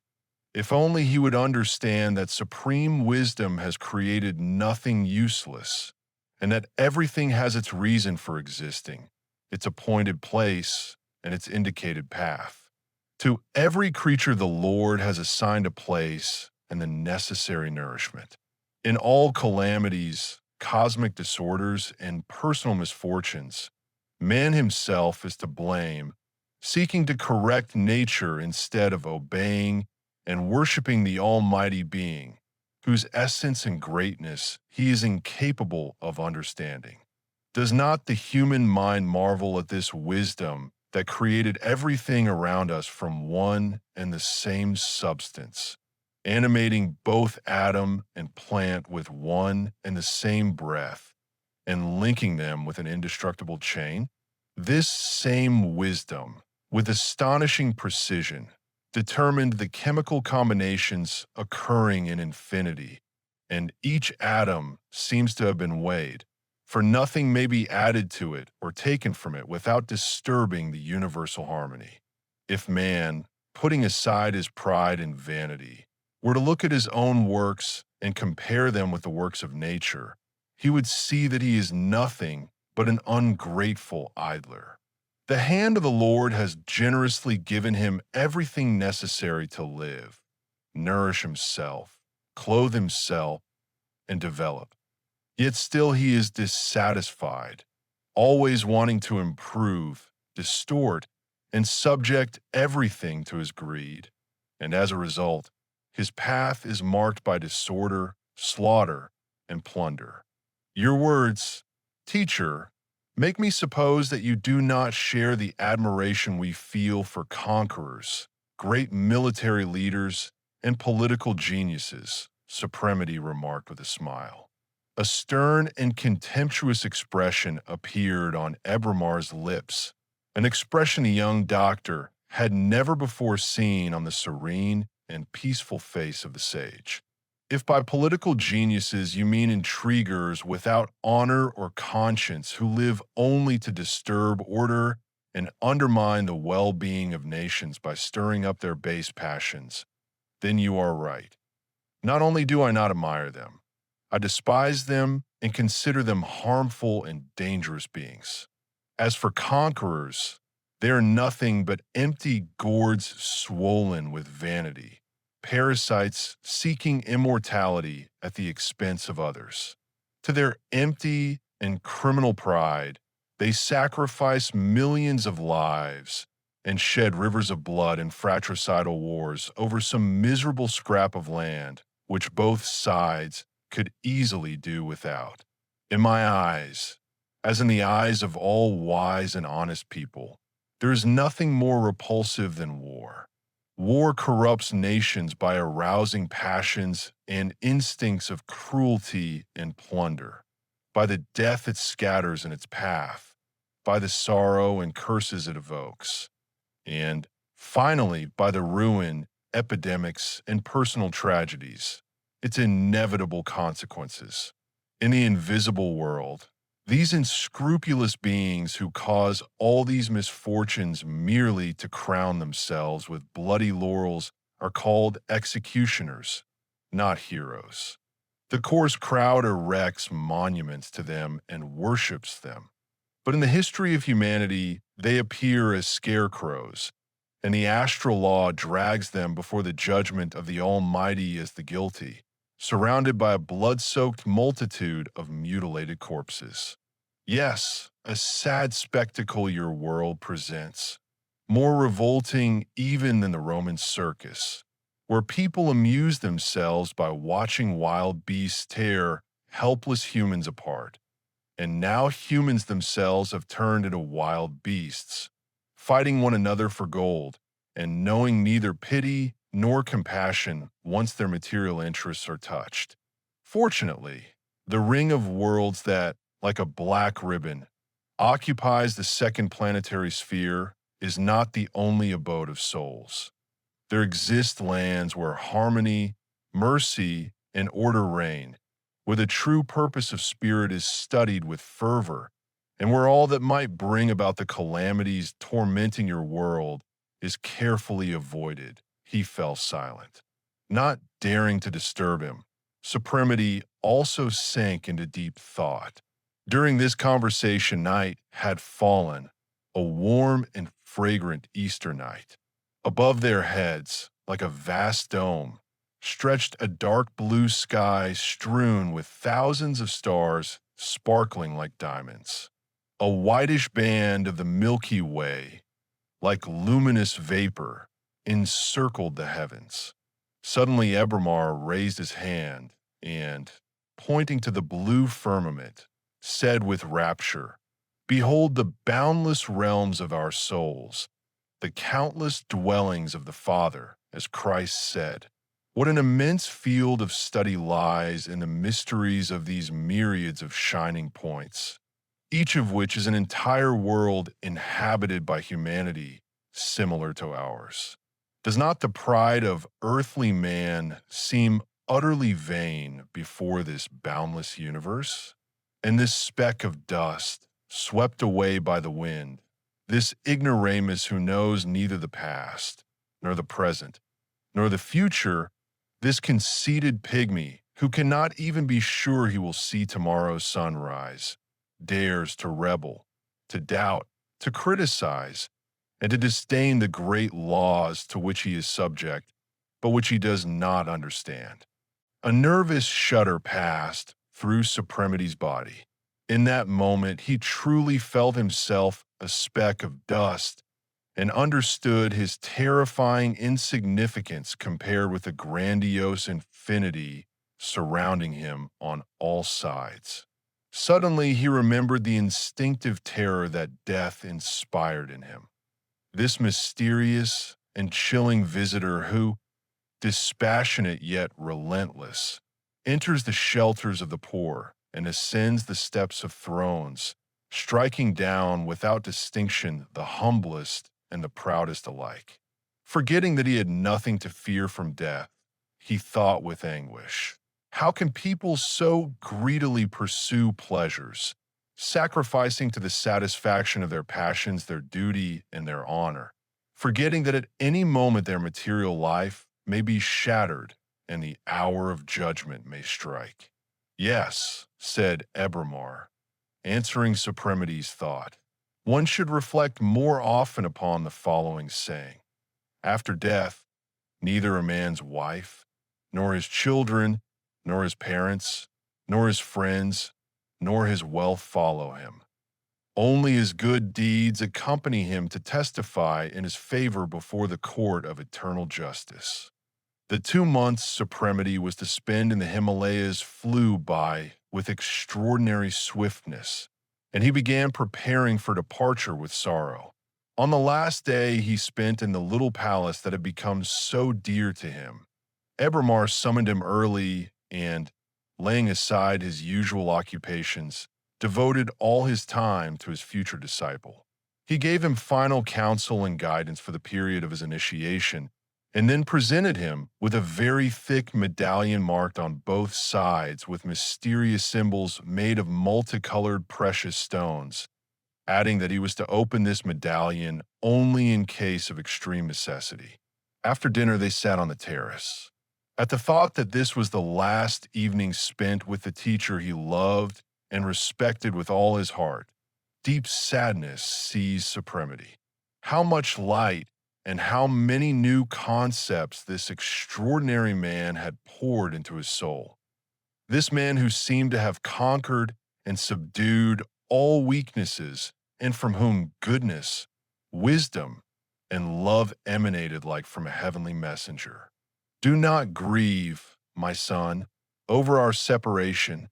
I repeat to you, my soul will remain close to you and will appear when necessary to support and comfort you, said Ebermar, pressing his hand. Oh, if only I knew that I would soon become worthy to return here. Never, teacher, and nowhere have I been so calm or felt such deep serenity.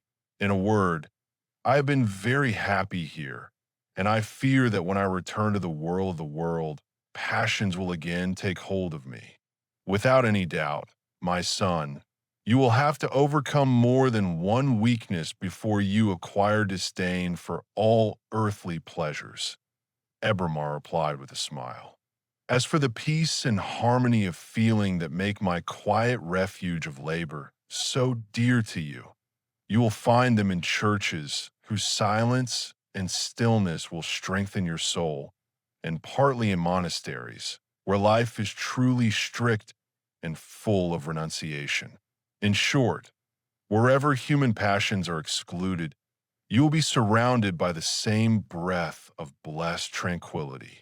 The conversation then turned to Narayana, and Ebermar mentioned several episodes of his unsuccessful attempts to reach higher initiation. Supremacy suddenly remembered Liliana. Summarizing the circumstances that had revealed this crime, he asked what her strange condition represented, death or hidden life. If she can be brought back to a normal state, then please, teacher, teach me how to act. But if she is dead, I would like to bury the unfortunate woman according to Christian rites rather than leave her in a glass box like a curious specimen. I am already aware of this latest crime of Narayana, doubly repulsive because of the recklessness with which he used a substance whose properties he had not sufficiently studied, thereby causing the woman terrible suffering. She is not dead, but plunged into a state resembling lethargic sleep, with the difference that she remains fully conscious, feeling hunger and thirst, the pain of her wound, and the horror of remaining forever in such an unbearable condition. It is time to put an end to her suffering.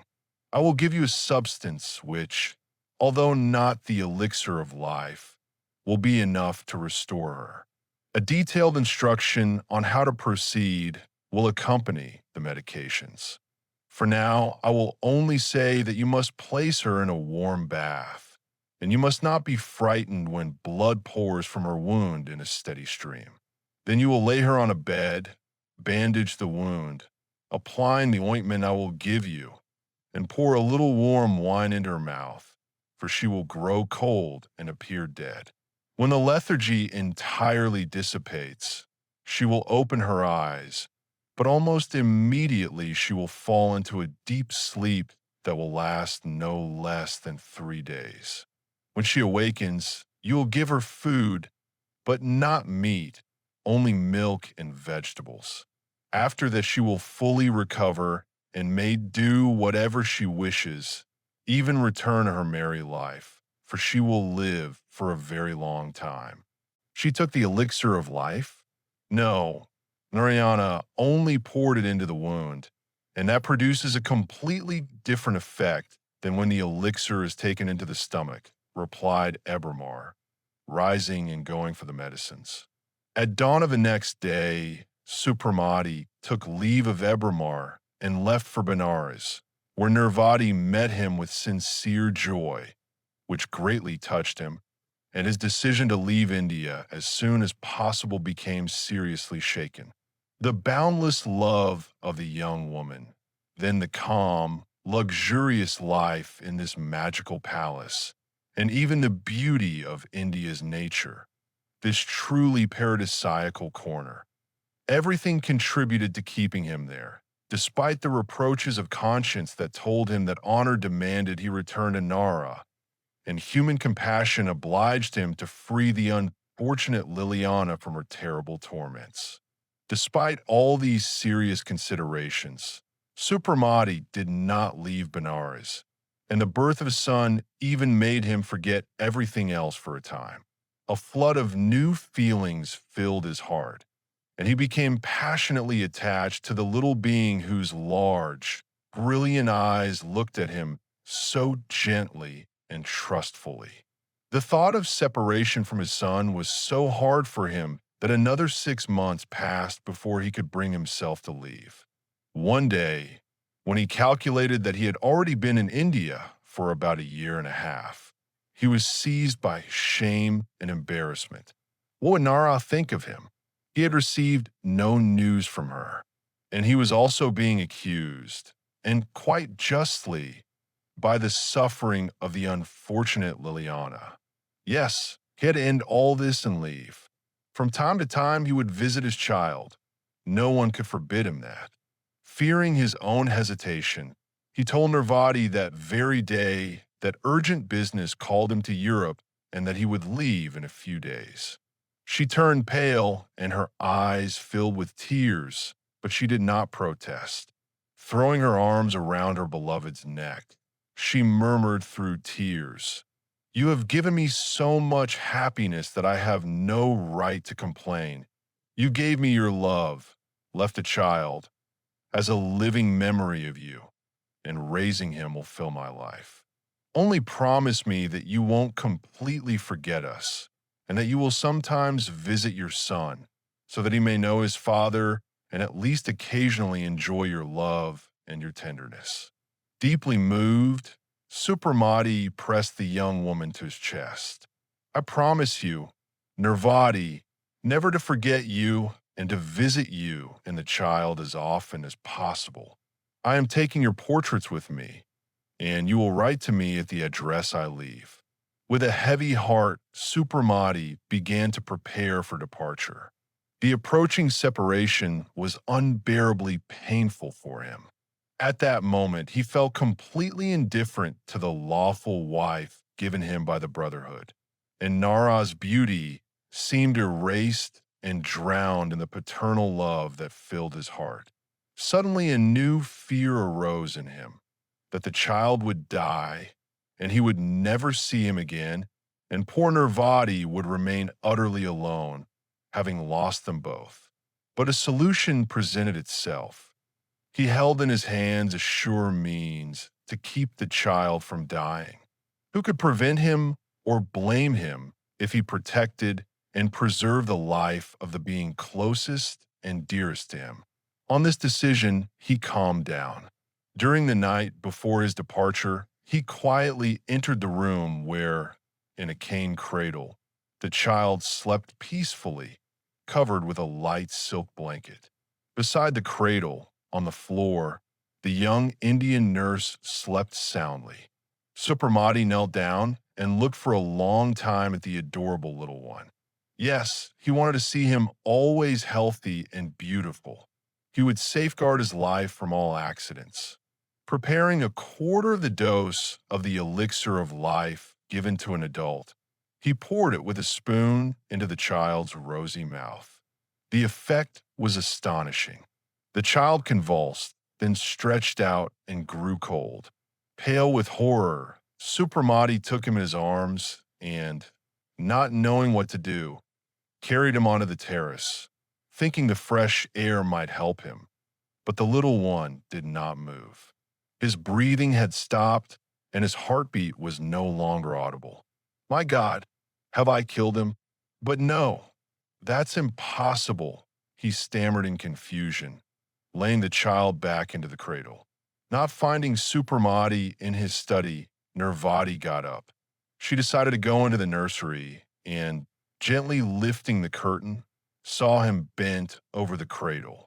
Thinking that the bitterness of parting had brought him to look one last time at the joyful little face of their son, she smiled happily and quietly slipped away. More than 2 hours passed, hours of indescribable anguish for Supramati. At last a sigh of relief escaped his chest. A faint blush appeared on the child's cheeks, and deep, steady breathing showed that he was sleeping soundly. The next morning, sad and heavy-hearted, he left Benares, and a few days later sailed for Europe. Supramati decided to go straight to Paris, to awaken the unfortunate Liliana as soon as possible and ask Nara when he could come to her. Arriving safely in Paris and entering his hotel, he strictly forbade the servants to spread the news of his return. He knew that the Viscount and the whole theatrical Bohemia, like a flock of vultures, would immediately descend upon him, and he wanted to be free and calm for at least a few days. He rested, dined, and locked himself in his room, forbidding anyone to disturb him. Then he took from his suitcase the cedarwood casket given to him by Ebremar and opened it.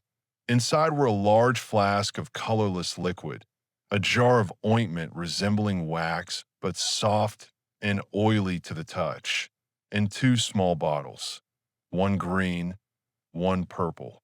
There was also a paper with detailed instructions from the sage on how to use these remedies. After reading the instructions several times, he pressed the spring and entered the secret chamber. Everything there was as before. Supramati lit all the lamps and candles, prepared linens, bandages, and the bed, everything he might need. Then he opened the faucets and filled the bath. Narayana had evidently known how to command good service, for the water turned out to be warm, although Supermati had given no order to heat it, so as not to reveal what he intended to do. Laughing inwardly at his predecessor's refined whim, he approached the glass case and threw back the covering. Liliana's appearance had not changed at all, but how to remove the body from the hermetically sealed case filled with liquid that might damage it. After careful thought, he returned to his room, put on high waterproof boots and leather gloves, then armed himself with a hammer and tongs. He placed linen and a full basket of sand beside the case. Having finished the preparations, Supramati struck the wall of the case at the feet, and the liquid poured noisily onto the parquet. Tearing off the lid, he lifted Liliana, whose body had lost all ordinary weight, and carried her to the next room, placing her on a couch where he had previously arranged pillows and a blanket. Cutting open the shirt with scissors and removing the pieces with tongs, Supramati quickly lowered Liliana into the warm bath, supporting her head and torso with a cloth strap so she would not sink. Now he saw on the young woman's side a wound, a wide, deep, bloody cut covered with a thin membrane. To an experienced medical eye, it was clear that under ordinary circumstances, such a wound was unquestionably fatal. Supramati, being human, gazed with undisguised admiration at the marvelous young body and ideal forms worthy of a sculptor's chisel. Truly, Nuriana was a sybarite in every respect, he thought, pouring a third of the large flask into the bath. Then he sat with the watch in hand to wait a quarter of an hour, as instructed by Ebermar. The water quickly took on a wonderful blue tint, and in less than 2 minutes a faint movement appeared in Liliana's motionless face.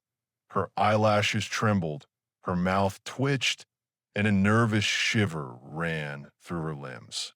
Then the wound turned dark purple, opened, and a copious jet of madder black as ink gushed from it.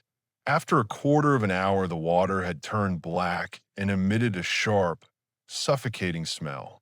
Supramati drained it, refilled the bath, and poured in the second third of the liquid. Almost immediately, bright red blood began to flow from the wound, so abundantly that under normal conditions death would have followed from exhaustion. Yet there was no harmful change in the patient's condition. On the contrary, faint and irregular but clearly perceptible breathing began to appear. At the end of the prescribed time, Supramati drained the bloody water and poured the remainder of the flask into fresh water. This time the water remained pale blue and clear. The wound now looked like an ordinary healing wound. Supramati then carried the patient to the couch, placed a cloth with ointment on the wound, and applied a bandage with the skill of an experienced doctor. Carefully drying her body and hair, he wrapped Liliana tightly in a blanket so that she resembled a mummy and could not move, then carried her to the bed and poured a spoonful of the red liquid from one of the bottles into her mouth. A tremor ran through the young woman's body. Then an inhuman cry burst from her chest, and she opened her eyes. In those large, dark, velvety eyes, such suffering and such silent, pleading shone, something Supramati had never seen in a human gaze. He shuddered with pity and compassion. Yes, Ebermar had been right. Poor Liliana must have endured infernal torments. Yet he had no time to say a word before her eyelids closed again and she fell back into immobility. But now it was the immobility of deep, healing sleep. Supramati lowered the curtains on the windows and, following Ebermar's instructions, poured the contents of the green bottle into a small basin, filling the room with a fragrant aroma. But how astonished he was when he saw a thick greenish vapor rising in a spiral from the basin, stretching toward the bed and being absorbed, as it were, by the sleeping woman's body. For several minutes, he watched this strange sight, then returned to his room. Since his labor had lasted over 3 hours and stirred his appetite, he bathed, dined, and went to bed quite satisfied. Supramati decided to spend 3 days in solitude until Liliana awakened, venturing only into the garden, especially since the spring weather was wonderful. Besides, he wished to use this free time to put in order various affairs that had fallen into some disorder due to his long stay in India. Supremacy was certain no one would disturb him, since he had strictly forbidden anyone to speak of his return. Yet the very next morning, he had to admit that his friends possessed a remarkable police force, and that their need and desire to see him were so great that no barriers existed for them. Indeed, hounded by creditors and deprived of all resources, Viscount de Lormel was furious at the nabob's long absence.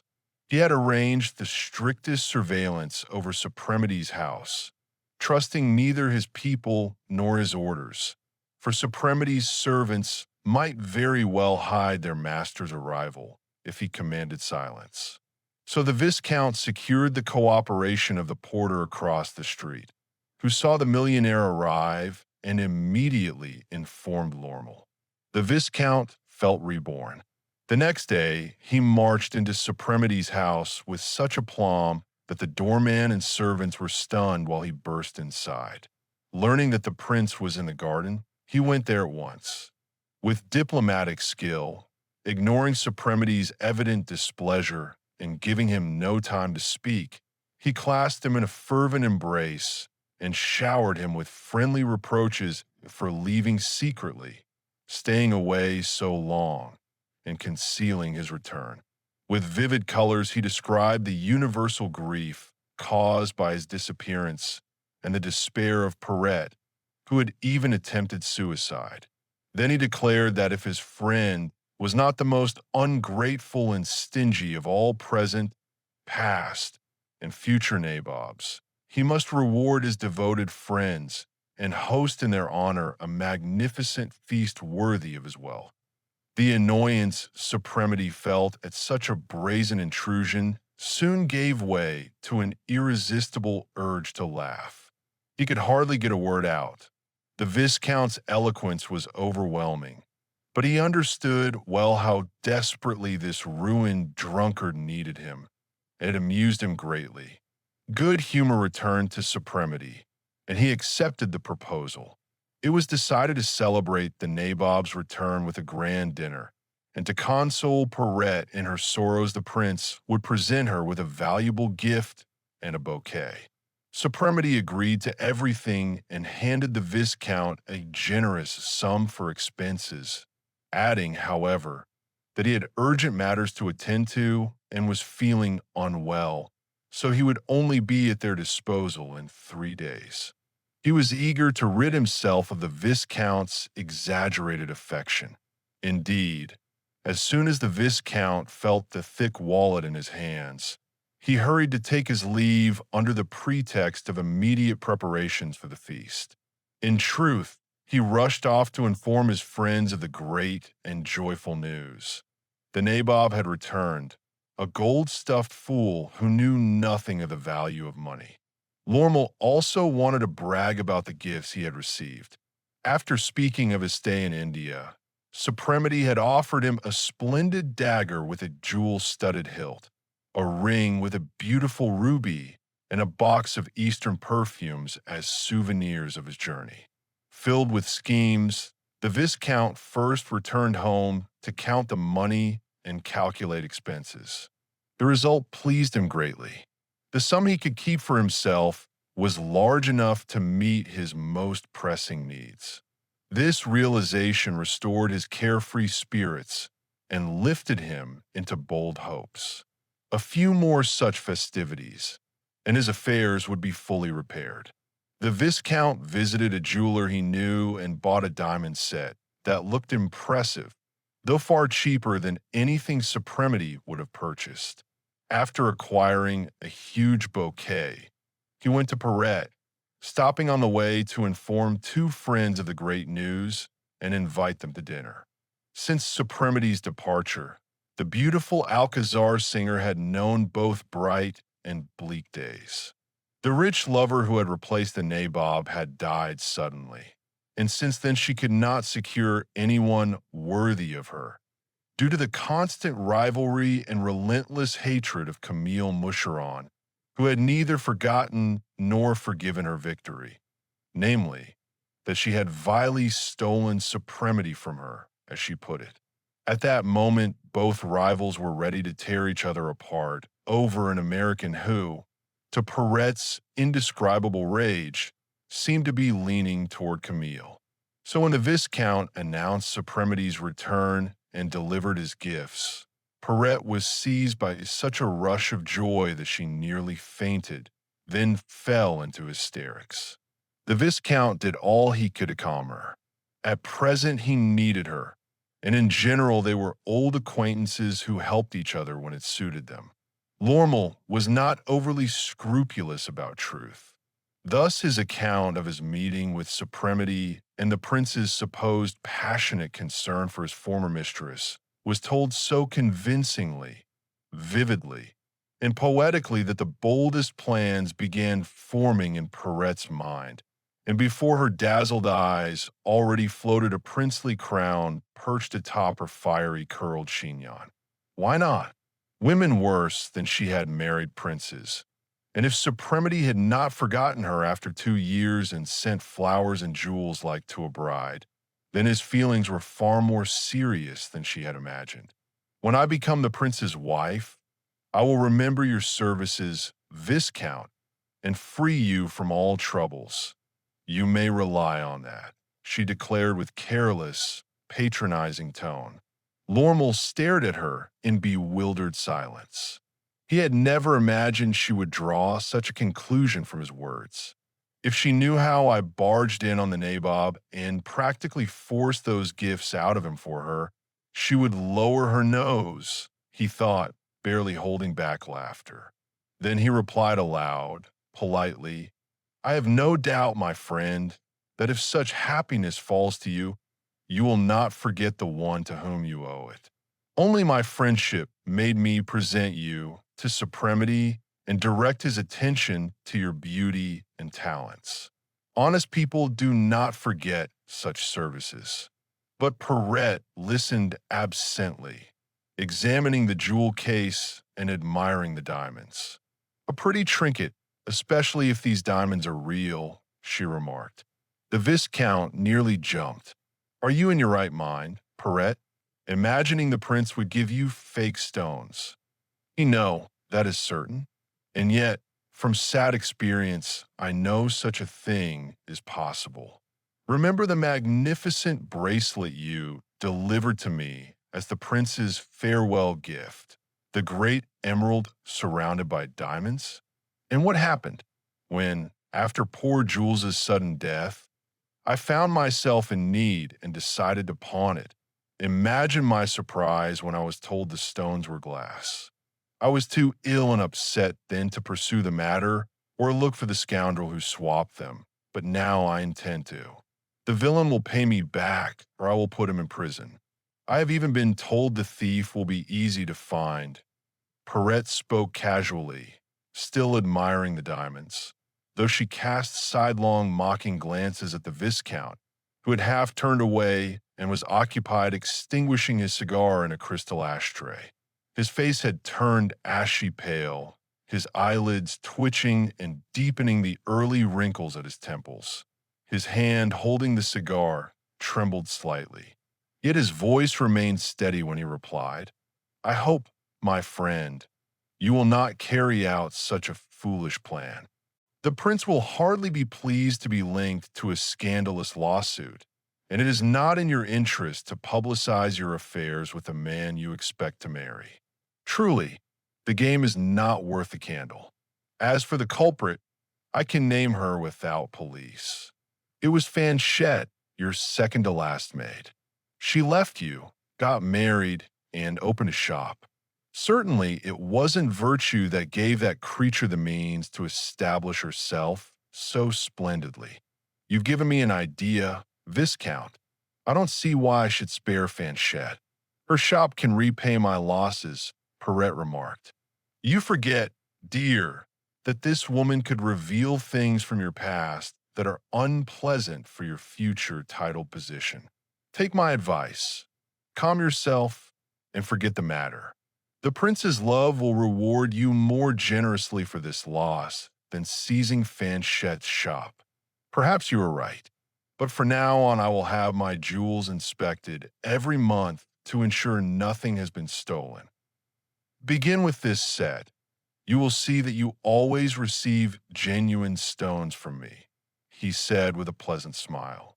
Then, kissing her hand, he added, Now goodbye, my friend. Prepare yourself for Thursday. You must strike supremacy and conquer his heart at once. And if at a good moment you mention Fanchette's trick, your emerald may regain its original glory. After the Viscount left, Perrette laughed softly and mockingly. Ah, the scoundrel, the thief.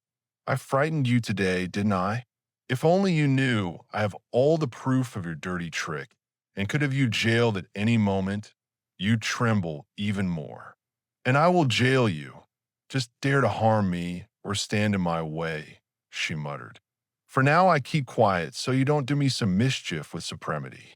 But wait, when I am a princess, I will remind you of what you stole and make sure the prince gives you not a single centime again. I bet the Indian gave him money today for the feast and the gifts, and that beggar kept half of what was meant for me. Irritated, Perrette lit a cigarette and began planning what dress to create for Thursday. It had to be something new and original that would set off her beauty. She rang for the maid and was about to dress to go shopping when one of her friends arrived. Perrette stayed and offered her a cup of chocolate. The visitor, also an Alcazar actress, immediately noticed the bouquet and the jewel case. Ah, who brought you this bush of roses and orchids with such a weighty addition? The Baron Mercandier, perhaps? She asked, laughing.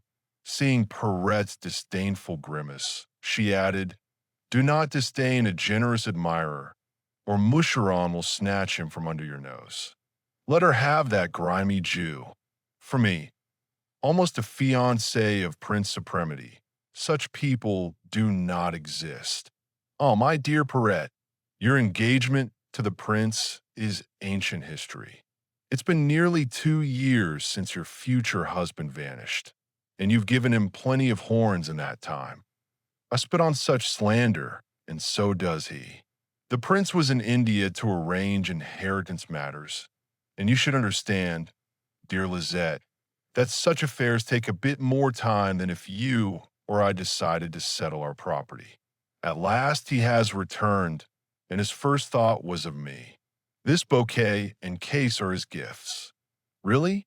In that case, it's serious. Congratulations, and I wish you happiness. Only, will you be happy? Do you know what Baron Mercandier said recently about the rumors of a circus rider, Ristoli, marrying some Romanian prince? This marriage will do the poor girl very little good.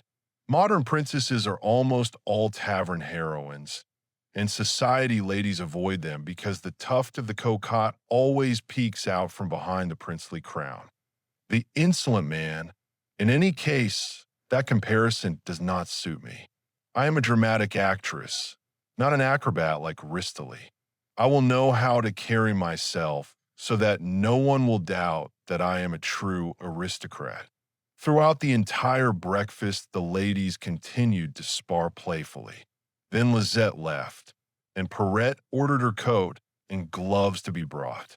Adjusting her hat in front of the mirror, she cast a searching glance over herself and muttered, I need to pay attention to my walk and my gestures. That snake Mercader once said that by the walk alone, by the way the hips sway like in a belly dance, one can recognize a cocotte out of 100 respectable women.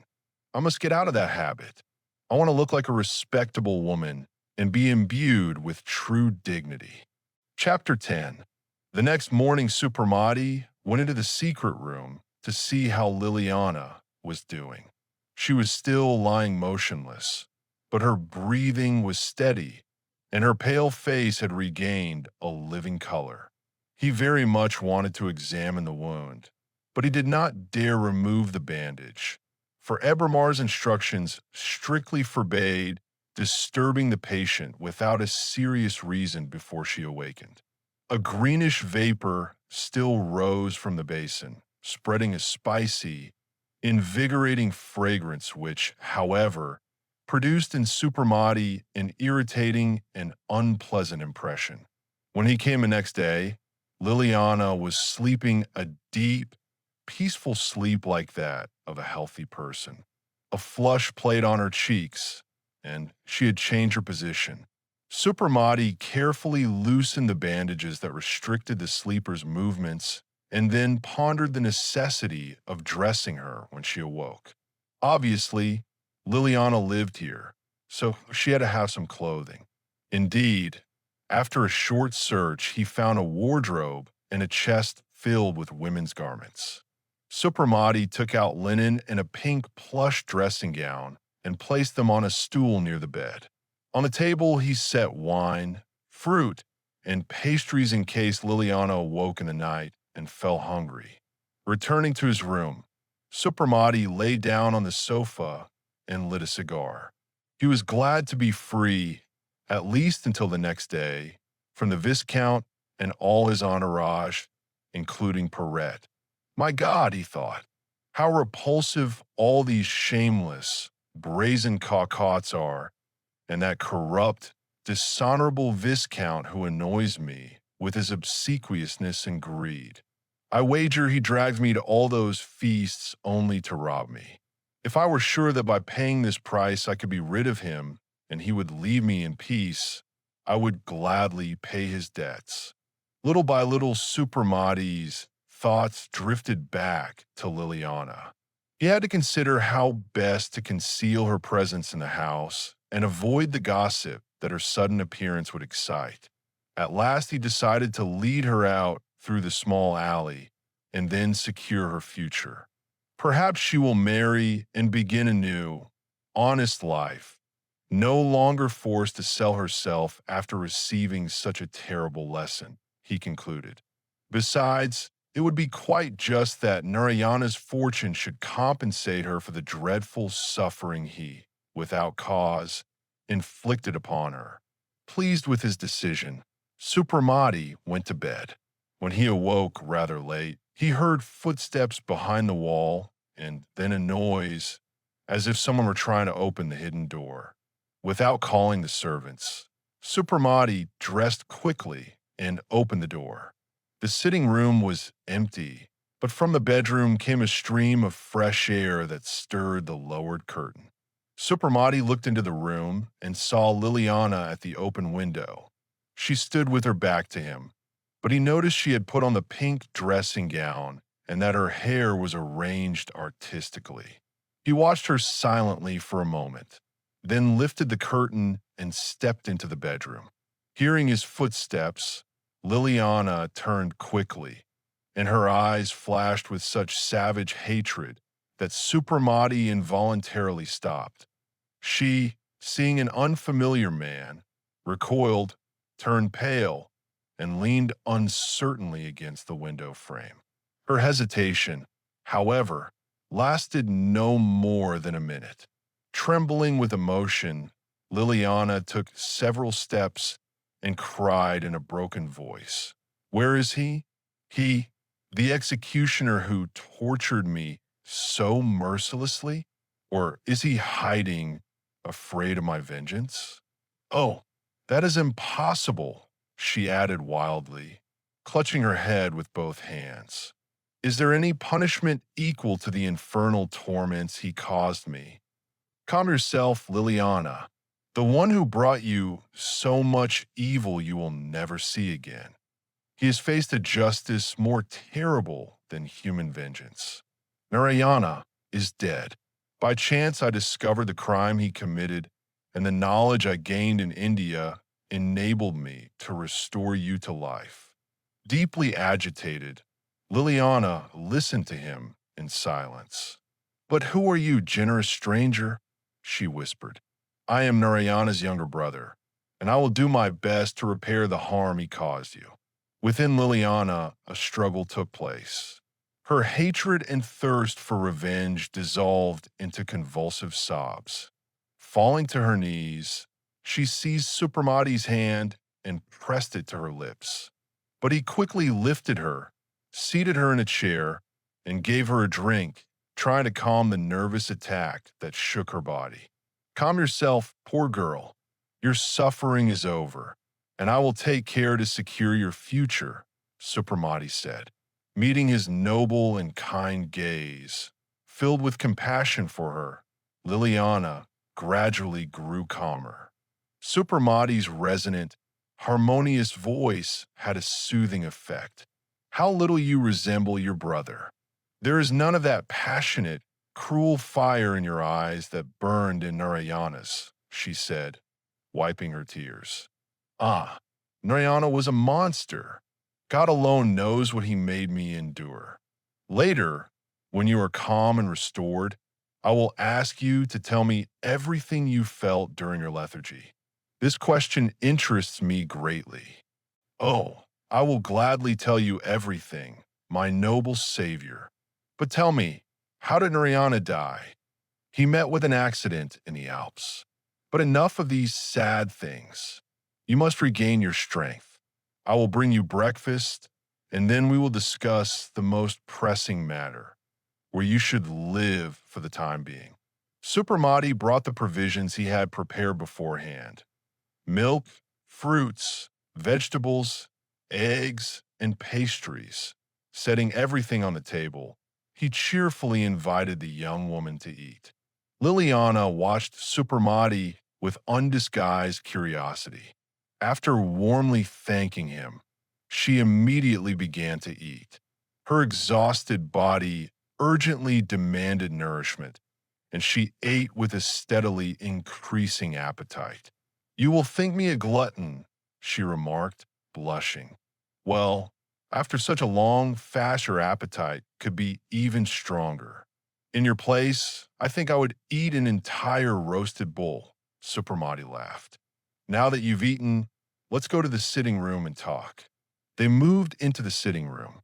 "First of all, Miss Liliana, I must tell you that from the fatal hour when Narayana struck you, about 3 years have passed." The young woman cried out and grew pale. "Calm yourself. You will live long and make up for lost time. I only wanted you to understand that after such a mysterious and prolonged disappearance, you cannot appear in my house without provoking suspicion and gossip.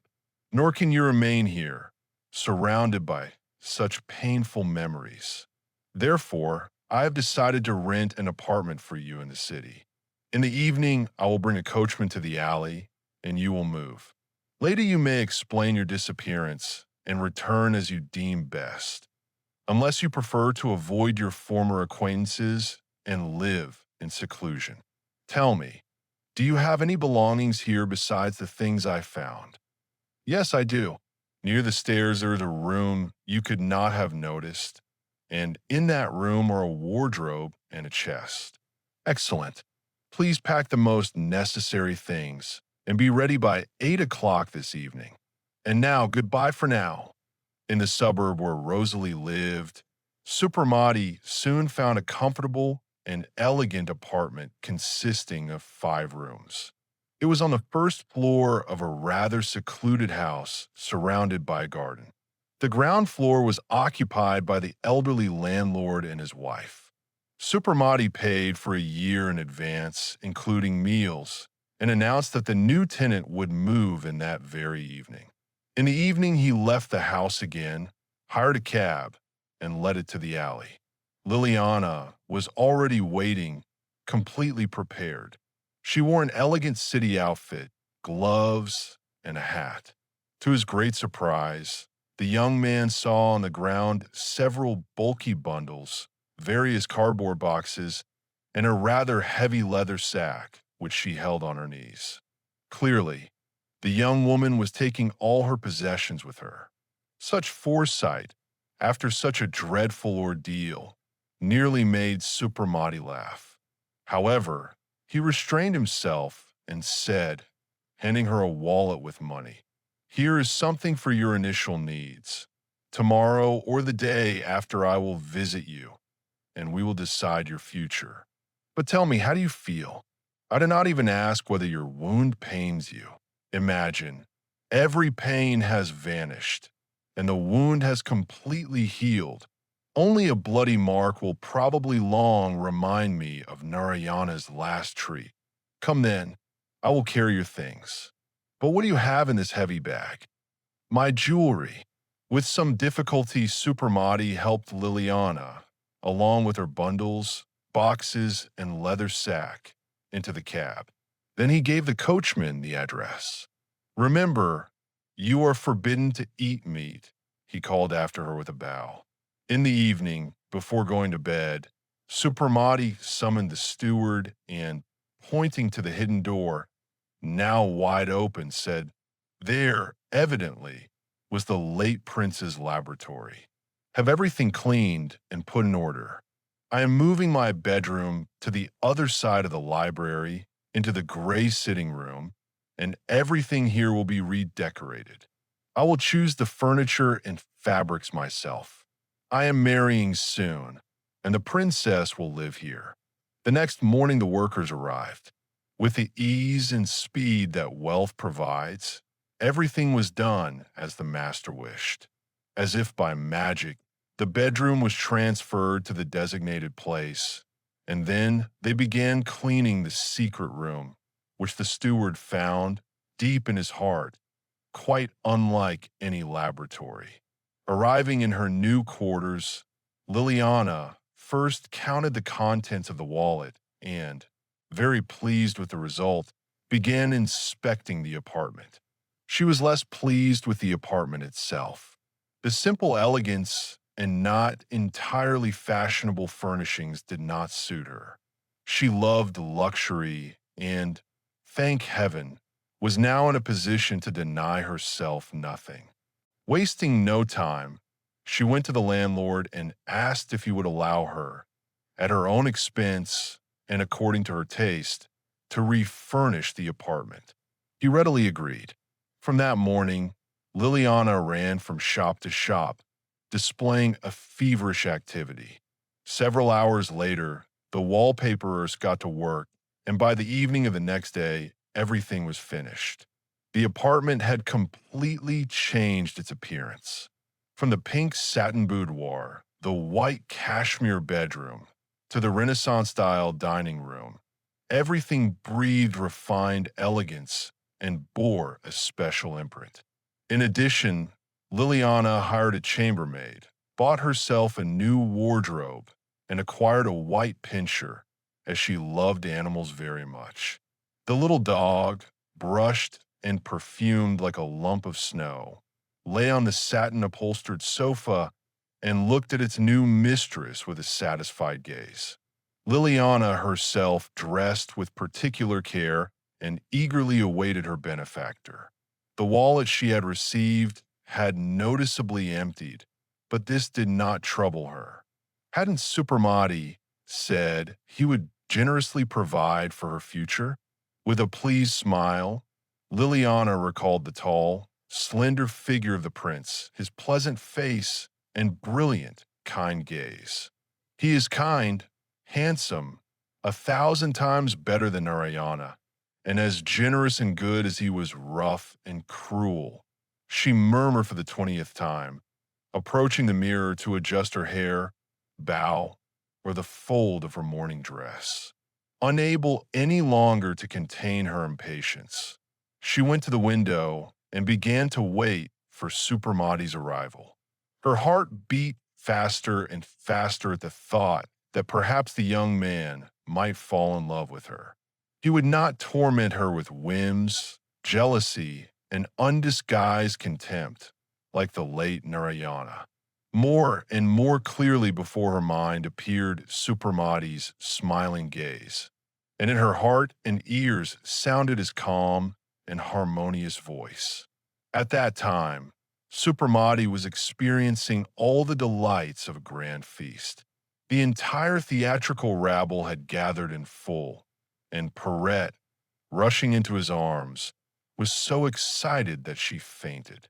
The fainting, however, was so theatrical that despite his distrust, Supremati was deceived and touched by such deep attachment. The meal passed noisily and cheerfully. Then part of the actors departed for their theaters, while Perrette went to the Alcazar, where she sang that evening. On this occasion, the Viscount whispered to Supremati that he should attend the performance and that it would be proper to present the lovely actress with a bouquet and some trifles. Very well, dear Viscount, by whatever you deem necessary, and send the bill to my steward. Truly, I don't even know how to thank you for sparing me all these troubles, he replied, shaking Lormel's hand. Take my box, and I will join you later. For now, I must go, as I have a very important appointment with my lawyer. Rejoicing like a schoolboy escaping his teacher, Supremati got into the carriage and leaned back on the cushions with a sigh of relief. I must restrain the Viscount's love for me and the luxurious feast he devises for my amusement, he grumbled. Great God, and there are people who voluntarily condemn themselves to such a life.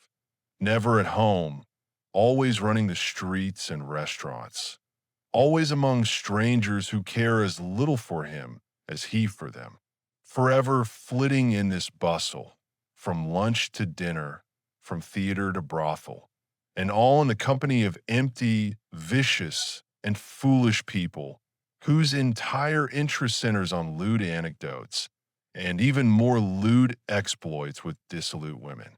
No, I've had enough of such pleasures, and I will leave immediately once I receive Nerea's answer. Not far from his hotel, he got out of the carriage and ordered the coachman to drive home, while he took a cab to Liliana. Seeing the metamorphosis in the furnishings and all the changes that had transformed the modest apartment into a coquettish corner of a courtesan, Supremati slightly frowned. He asked himself how this woman could have had the frivolity to engage in such trifles when she had barely survived a dreadful ordeal, a state worse than death. The cruel lesson had merely skimmed her like water on glass. Under the impression of this thought, Supremati paid no attention to Liliana's beauty or her coquettish outfit. With cold restraint, he entered the boudoir, already illuminated by a large lamp under a pink shade.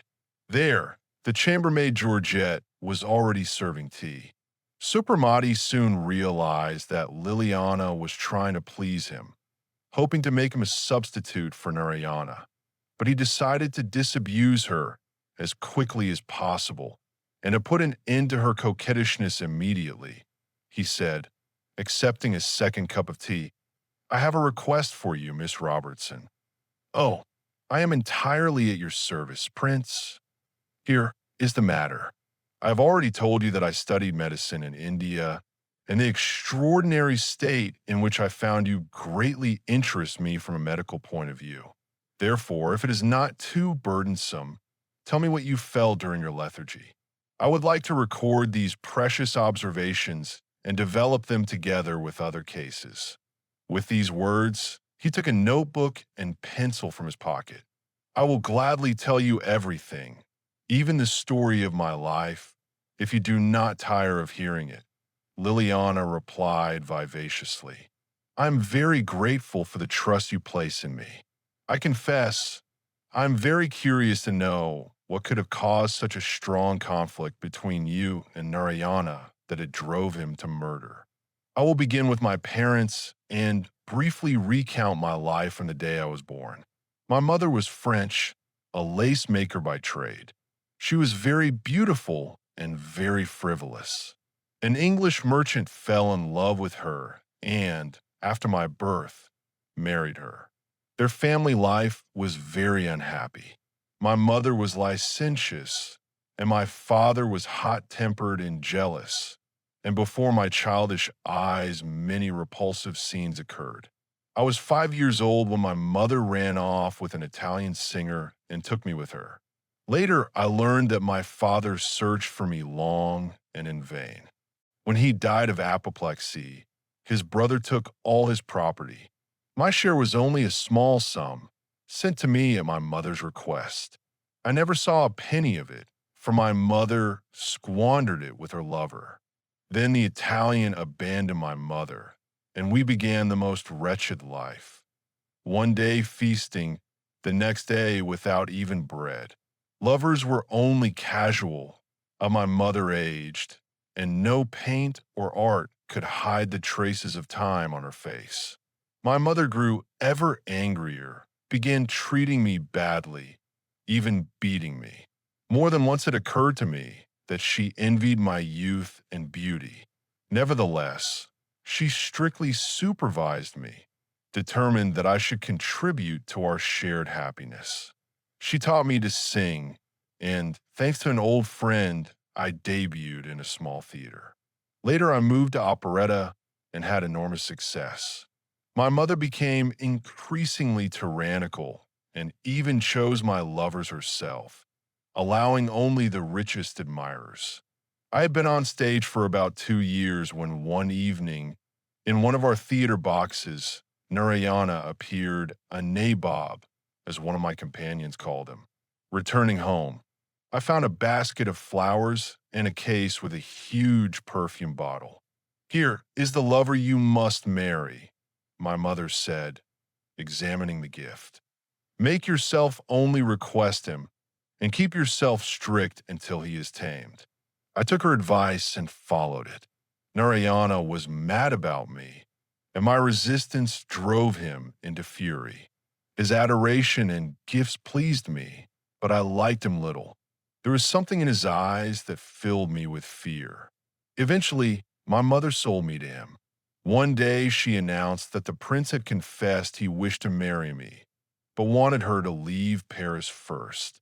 He could not imagine her as his mother-in-law, and out of love for me, she agreed to sacrifice herself and disappear, not wishing to hinder my happiness. Receiving a good payment, enough to buy herself a young husband, a wandering musician, she went to America. Since then, I have heard nothing of her. Left alone, I soon became infatuated. Narayana showered me with gold, and I became accustomed to valuing wealth above all. I felt no pity for my mother, who had beaten and tormented me. The whirlwind in which I lived intoxicated me. The first weeks of our relationship were sheer enchantment. Never had I had so much gold, diamonds, flowers, and success. Narayana was handsome and pleased me.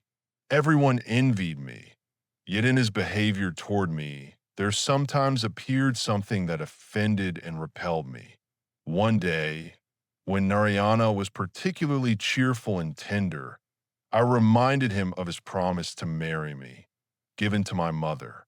He laughed loudly and, in his usual manner, answered harshly, "The old which lied to you, my beauty, they do not marry girls like you.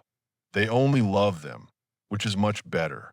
And why spoil the pure and free feeling between us with chains, which always represent a yoke and a heavy nightmare, since they impose duties and rights? The very thought that I am no longer free would repel me from my wife, even if she had all the virtues of an archangel.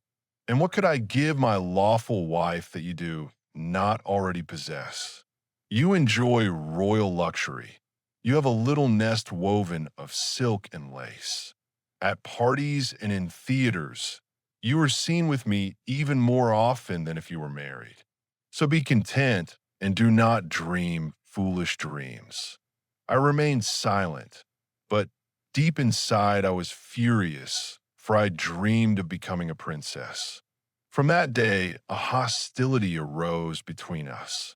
Moreover, Narayana's character became increasingly unpleasant.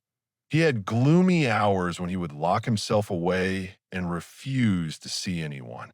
Then he demanded that I also lock myself away and see no one. He even confined me in a secret room, which had, of course, already served more than one mistress. From there I could not move, for he had prepared for me wardrobe, jewels, and books. All this enraged me, and I was exhausted by his jealousy, whims, and demands, intertwined with bursts of love and coarse scenes.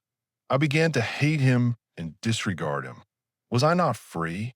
Did he not himself praise all the advantages of the absence of obligations toward one another? He also tried to annoy me and took as his mistress a dancer, famous for performing the most daring can-can. At that time, a young Italian began courting me. Ulpiano Roveri was not rich, but very handsome and had a fine character. He was as gentle, delicate, and yielding as Narayana was harsh, cruel, and obstinate. I seriously fell in love with this sweet boy who adored me and made him my lover, unaware that it could end so badly.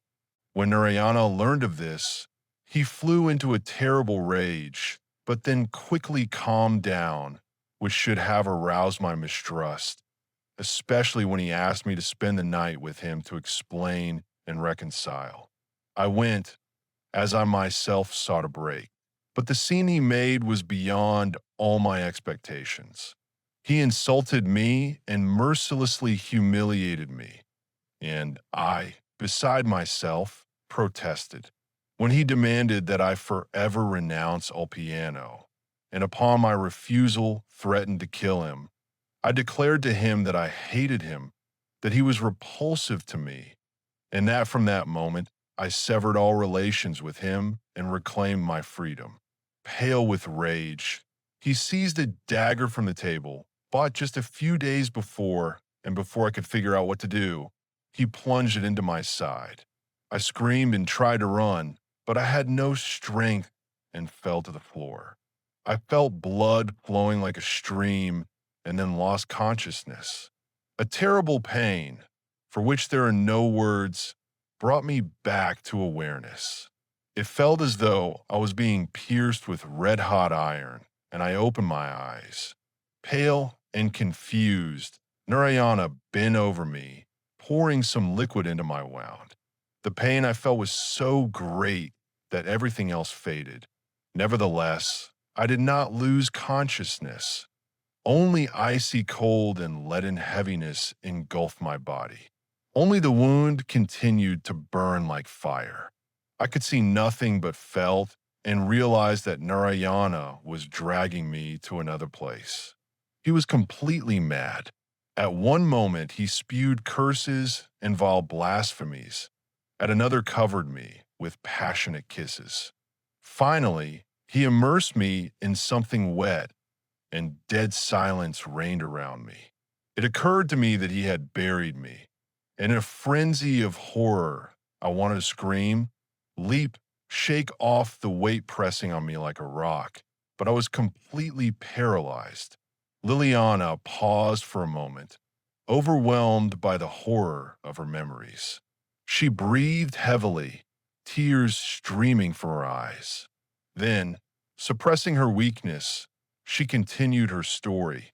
What I endured cannot be described. I felt hunger and thirst, was terrified by the surrounding night and silence, and my wound burned like fire. Even thinking was painful, and all the while I had to remain immobile, unable to open my eyes or unclench my teeth.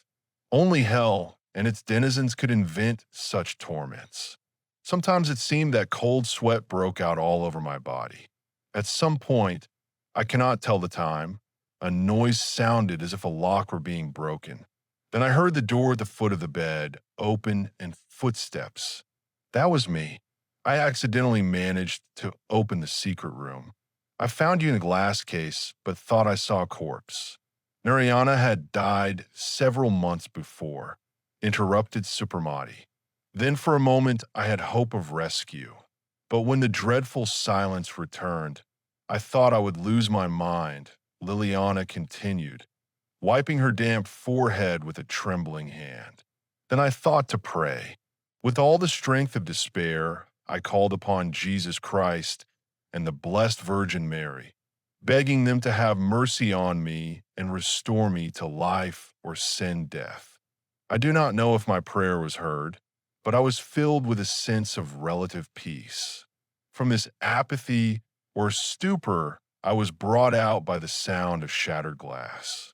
Then, with a feeling of insane joy, I heard myself being lifted and carried, but when you laid me in the bath, I lost consciousness. I awoke in bed fully conscious. The wound no longer burned, and to my amazement, it had healed. I got up, dressed, and drank some wine, as it was still difficult to move my jaw, and all my limbs felt as if filled with lead. But all these sensations quickly dissipated. Then I wanted to go out, but the front door was locked, and I did not know the spring to open the secret door. I opened a window and began to wait. I thought Narayana would come, and I wanted to strangle him.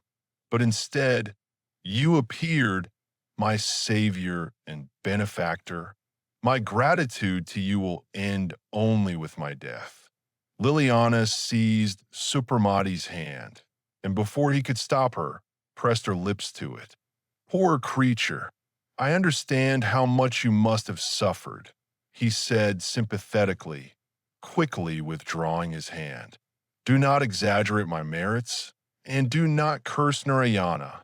He, too, undoubtedly suffered greatly, and now faces the terrible divine justice that leaves no crime unpunished.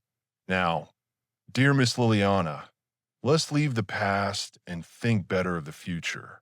What do you intend to do? By this, I do not mean that I am suggesting you work for a living. No, I will provide for you so that you will be completely independent, but a person cannot live without useful occupation and a definite purpose. Such labor, whether for one's own good or for the good of others, you must not despise, Miss Liliana. Idleness is the mother of all vices. Work is the friend and support of man through all life's trials. As he spoke, a bright blush spread over the young woman's face. Anger and resentment sounded in her voice as she answered hesitantly. What can I do? I know nothing. I cannot even read or write properly, as my mother always told me. When one possesses such beauty as you do, one does not work but lives on love. Such immoral words and views do not honor your mother. What she calls love is nothing but selling oneself. But tell me, Miss Liliana, did the terrible ordeal you endured leave no impression on you? During those long hours of solitude, physical and moral torment, did you not reflect on the worthlessness of a dissolute life, full of humiliating pleasures, on the moral degradation of always being at the mercy of frivolous and corrupt people, none of whom sincerely loved you, and Narayana least of all, who, under the influence of jealousy, killed you and abandoned you? I am saddened to say this, but my late brother was a terrible egoist. He loved no one and nothing except his own self, which entirely consumed him. Everything had to serve as amusement, entertainment, and satisfaction of whims. I cannot believe you were happy, and I hope you will take advantage of the life so wonderfully restored to you by God to begin a new existence. Your upbringing was terrible. Learn, develop your mind, and help your unfortunate brothers by alleviating true need, a task pleasing to Almighty God. If you wish, I can take you tomorrow to a lady whom I sincerely love and respect. Rosalie Birkin is simple, kind, and very pious. She will be like a sister and friend to you and teach you to find pleasure in things other than worldly vulgarity and the company of dissolute and cynical men like Narayana or Viscount Lormel, who trample all duty, abandon their wives. Was the prince married? Murmured Liliana, listening, sometimes blushing, sometimes pale. Yes, Narayana was married to a very intelligent and angelic woman.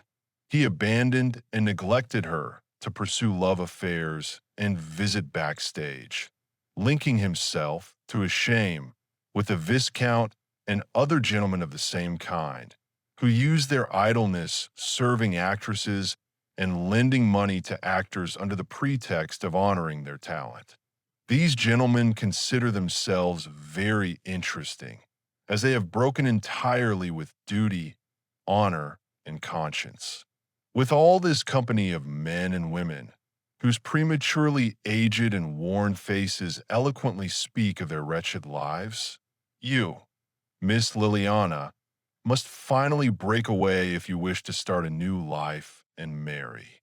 You are so young and beautiful that you will easily find an honest man who will love you for yourself alone, and family life and children will create for you an honorable and useful future. Believe me, it is better to be the lawful wife of an honest bourgeois than the mistress of a prince. Liliana listened, lowering her eyes. Her hands trembled nervously, and her heart almost broke with anger, bitterness, and wounded pride. She felt that Supermati was delicately implying he would not take her as a mistress. He saved her and generously ensured her independence, but did not wish to possess her, instead pointing her to another path, the path of an honest life. At first, she bravely struggled with the conflicting feelings stirring within her, then lowered her head onto the table and burst into tears. Supramati watched her with pity and sympathy. He understood what was happening in her soul. He knew she liked him, and that in her naive looseness she had already assigned him the role of Narayana, not allowing anyone to disregard her in the proud consciousness of her beauty. Supramati, however, did not like Liliana. He felt only pity for this courtesan, sold and corrupted from childhood by her own mother. But he could not love her, as his heart was still full of Nirvati, the tender and loving mother of his child. Moreover, duty bound him to Nara, and for satisfying his sensuality, Perret sufficed. She was so corrupted that no moral rebirth was possible for her. As for Liliana, he wished to try to save her. Hadn't Narayana introduced a substance into her body, binding her to the earth for an indefinite time? If the young woman is to live a planetary life, let it at least be redemptive and serve her perfection, not lead her to endless degradation.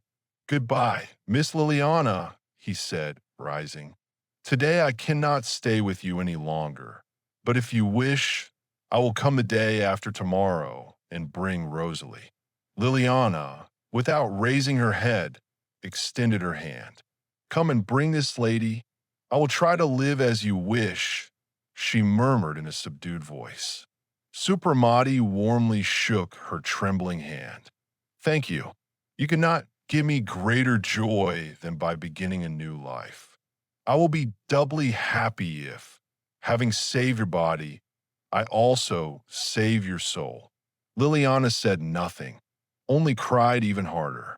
Without attempting to comfort her, Supramati quietly left the room. He felt that these tears marked the beginning of Liliana's inner rebirth, that she was struggling to break from a past full of shame and vice, a merry path so difficult to leave. At such moments, solitude is the best helper of goodness. How could Narayana, who had a deeper and clearer understanding of the occult world, lead a disordered life, encouraging vice and revelry? The next day, upon arriving in Paris, Supramati wrote to Nara, asking for permission to come to settle the matter of the time and details of their marriage. He addressed the letter to their palace in Venice and requested a prompt reply. The answer had not yet come, but it could arrive any moment, and Supramati decided he must be ready to go to Nara immediately. Therefore, he hurried to visit Mrs. Birkin and found her surrounded by a dozen little girls whom she taught to read, write, and sew free of charge. This wonderful woman was very pleased to see Supramati and immediately began to tell him how many poor people she had been able to help thanks to him, and how many sincere prayers were being sent to heaven, asking for God's blessing upon him. I have come to you to ask for your help with one poor creature, he said, shaking her outstretched hand in friendship. The poor girl I would like to entrust to you needs neither bread nor clothing, but she has no notion of morality. This unfortunate being was abandoned in childhood, and her own mother pushed her onto the path of vice. I would like you to help me pull her away from the most disgraceful of trades. I believe Miss Liliana Robertson has a good nature, but no one has ever guided her toward goodness. She has just endured a very severe ordeal. Her soul is confused and shaken. I think this is a favorable moment to try to lead her onto a different path. Surely it will require great patience, but I know you well enough to be confident you will not falter in this task.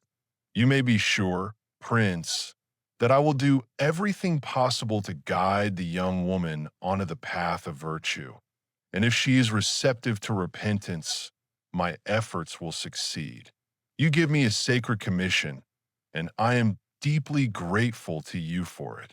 They agreed that the next morning Supramati would come for her and take her to Liliana. Embarrassed, Liliana received the visitor with anxiety, but the kind and serene face of Mrs. Birkin and her clear and benevolent gaze evidently made a favorable impression on her.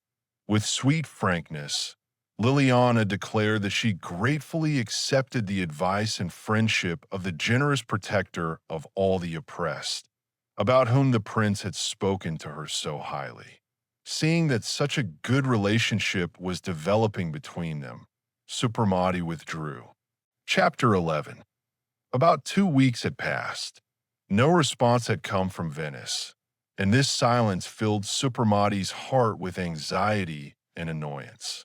He was in a foul mood, refusing to let the Viscount drag him to the festivities the latter invented for his own amusement and benefit, and showing the most insulting indifference to Pierretta's performance at the Alcazar. She raged, and the Viscount and his friends were outraged, and in their intimate circle spared no flattering epithets for the nabob. One consolation remained. Supramati allowed all sorts of gifts to be extracted from him, which the Viscount presented on his behalf to his acquaintances among theatrical celebrities. Once, when Lormel delicately hinted at his debts, which poisoned his life and into which he had fallen through unfortunate circumstances, Supramati gave him a very substantial sum of money. At last, Supramati's impatience reached its limit, and he decided that if he did not hear from Nara within 3 days, he would personally go to Venice to learn the reasons for such prolonged silence. However, that same evening, just as he was preparing to go to bed, he was informed that a man had arrived with a letter for him. With understandable excitement, Supramati opened the letter. It was from Nara and contained the following: I did not rush to answer you, assuming, and not without reason, that you are not dying of impatience to see me. I do not forbid you to come. Come if you wish. Only, for God's sake, do not make a sacrifice in the name of duty. If you enjoy your stay in Paris, if the lively company in which you live amuses you, stay. I will not be offended in the least. I am accustomed to take a lenient view of everything, and in this regard as Nara, the wife of Narayana, I have already gone through a good school. I send this letter with a faithful messenger and ask you to send me your reply through him as well. I know it is an anachronism, but by old habit I adhere to this method of correspondence, considering it more reliable and convenient than through the post. Farewell. It depends on you how soon it will take place or not. Nara. This message awakened the most mixed feelings in Supremati and made him resolve to leave the next morning on the early train. Accordingly, he called his valet at 6 in the morning, informed him that he was leaving in 2 hours, and ordered him to immediately pack the necessary belongings. Then he summoned his secretary and instructed him to travel with the train, leaving in 2 hours, as this time was quite sufficient to arrange all matters for his absence. Supremati forbade anyone to speak about where he was going, fearing that the Viscount would follow him, which he was quite capable of doing. Supremati settled into the compartment in the best of spirits and opened a magazine. With a sly self-satisfaction, he thought of the Viscount's disappointment when he learned of his departure. For several days, the worthy gentleman had insisted on a grand celebration to honor the great tragedian Penson, marking the 10th anniversary of his artistic career. Naturally, the nabob was expected to present a gift to the artist on this occasion. Moreover, the Viscount had hinted that he had substantial debts which Supremati might at some point pay, as generous as the prince was, and as much pleasure as it gave him to alleviate genuine need, he felt no pity for this rake, who did not disdain any means to satisfy his wastefulness. Supremati had long understood that the festivities arranged in his name and the numerous gifts he was forced to purchase provided the Viscount with a substantial income. As for Pierretta, she had become unbearably tiresome and repulsive to him, and only her insistence, along with his own aversion to the tragic scenes that would inevitably accompany an official break, prevented him from severing all ties with her. His departure finally freed him from Pierretta as well, which was also very pleasing. The train had already carried Supremati out of Paris for 2 hours when the Viscount awoke. Lormel was in a dreadful mood. The previous evening he had terrible luck at the club and lost a large sum given to him by the prince to settle his debts. Now borrowing money from the prince again was awkward.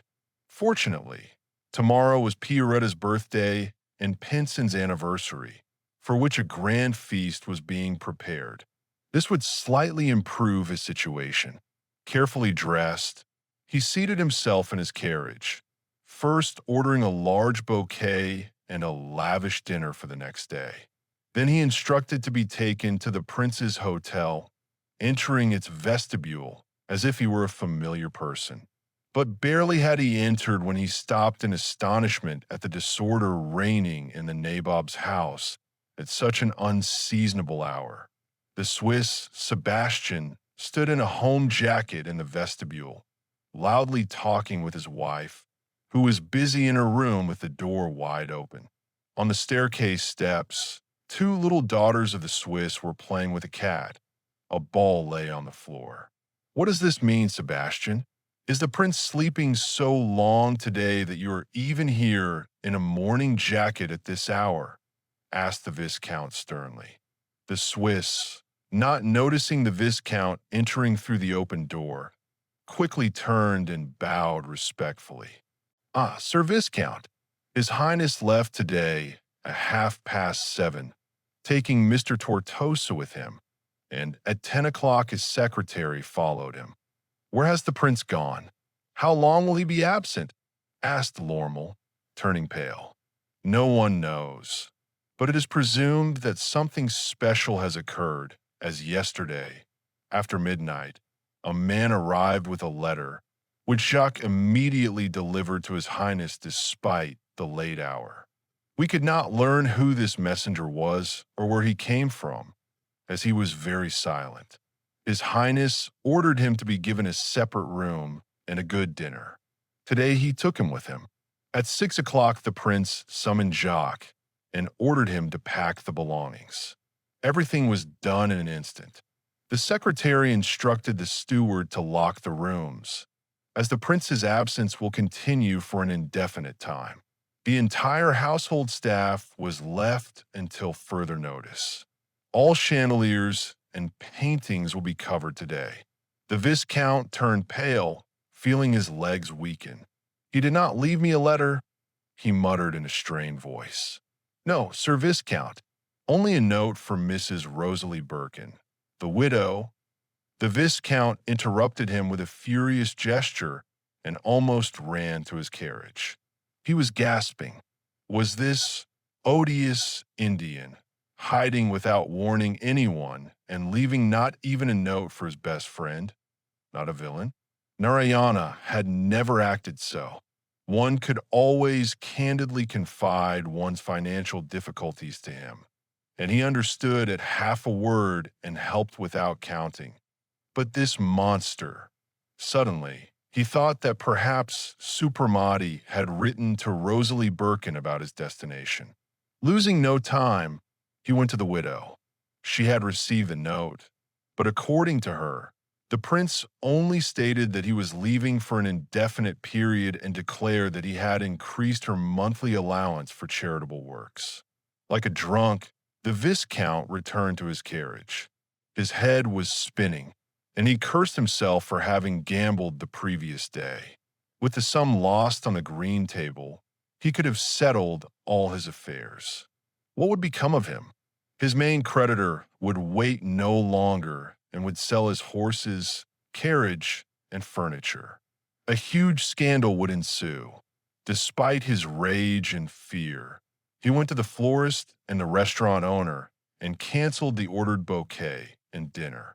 Then he returned home and locked himself in his office, forbidding anyone to disturb him. He wanted to be alone to think how to escape this trap. He had never been in such critical circumstances, having spent without measure, relying on Supramati's funds. Pale, with trembling lips, he paced his office. The idea came to him to go to his creditor and ask him to wait for the prince's return, who had left for several weeks.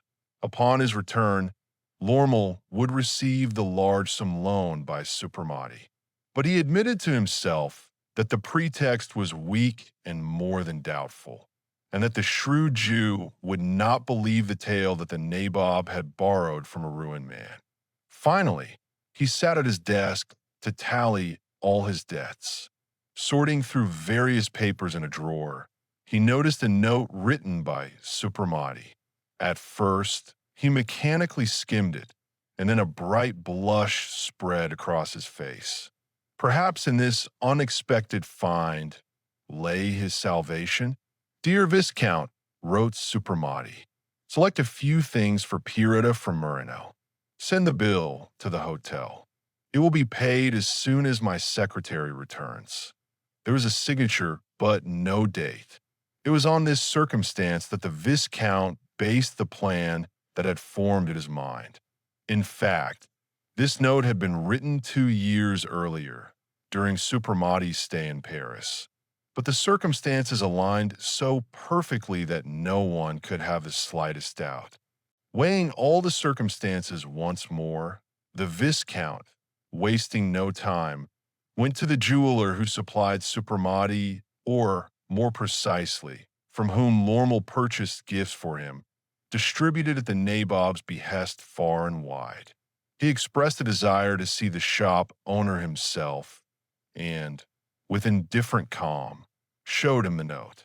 "I received this note yesterday, but during the night the prince received important news that forced him to leave. It concerns an inheritance. He will return in a few weeks and will, of course, deeply regret if his unexpected departure deprives Mademoiselle Piretta of the gift intended for her. Therefore, I came to ask if you would consent to let me have a few items. The bill, of course, you will send to the prince's steward. However, if you are afraid to release the items, we will wait for his return," added the Viscount. slipping the note back into his wallet.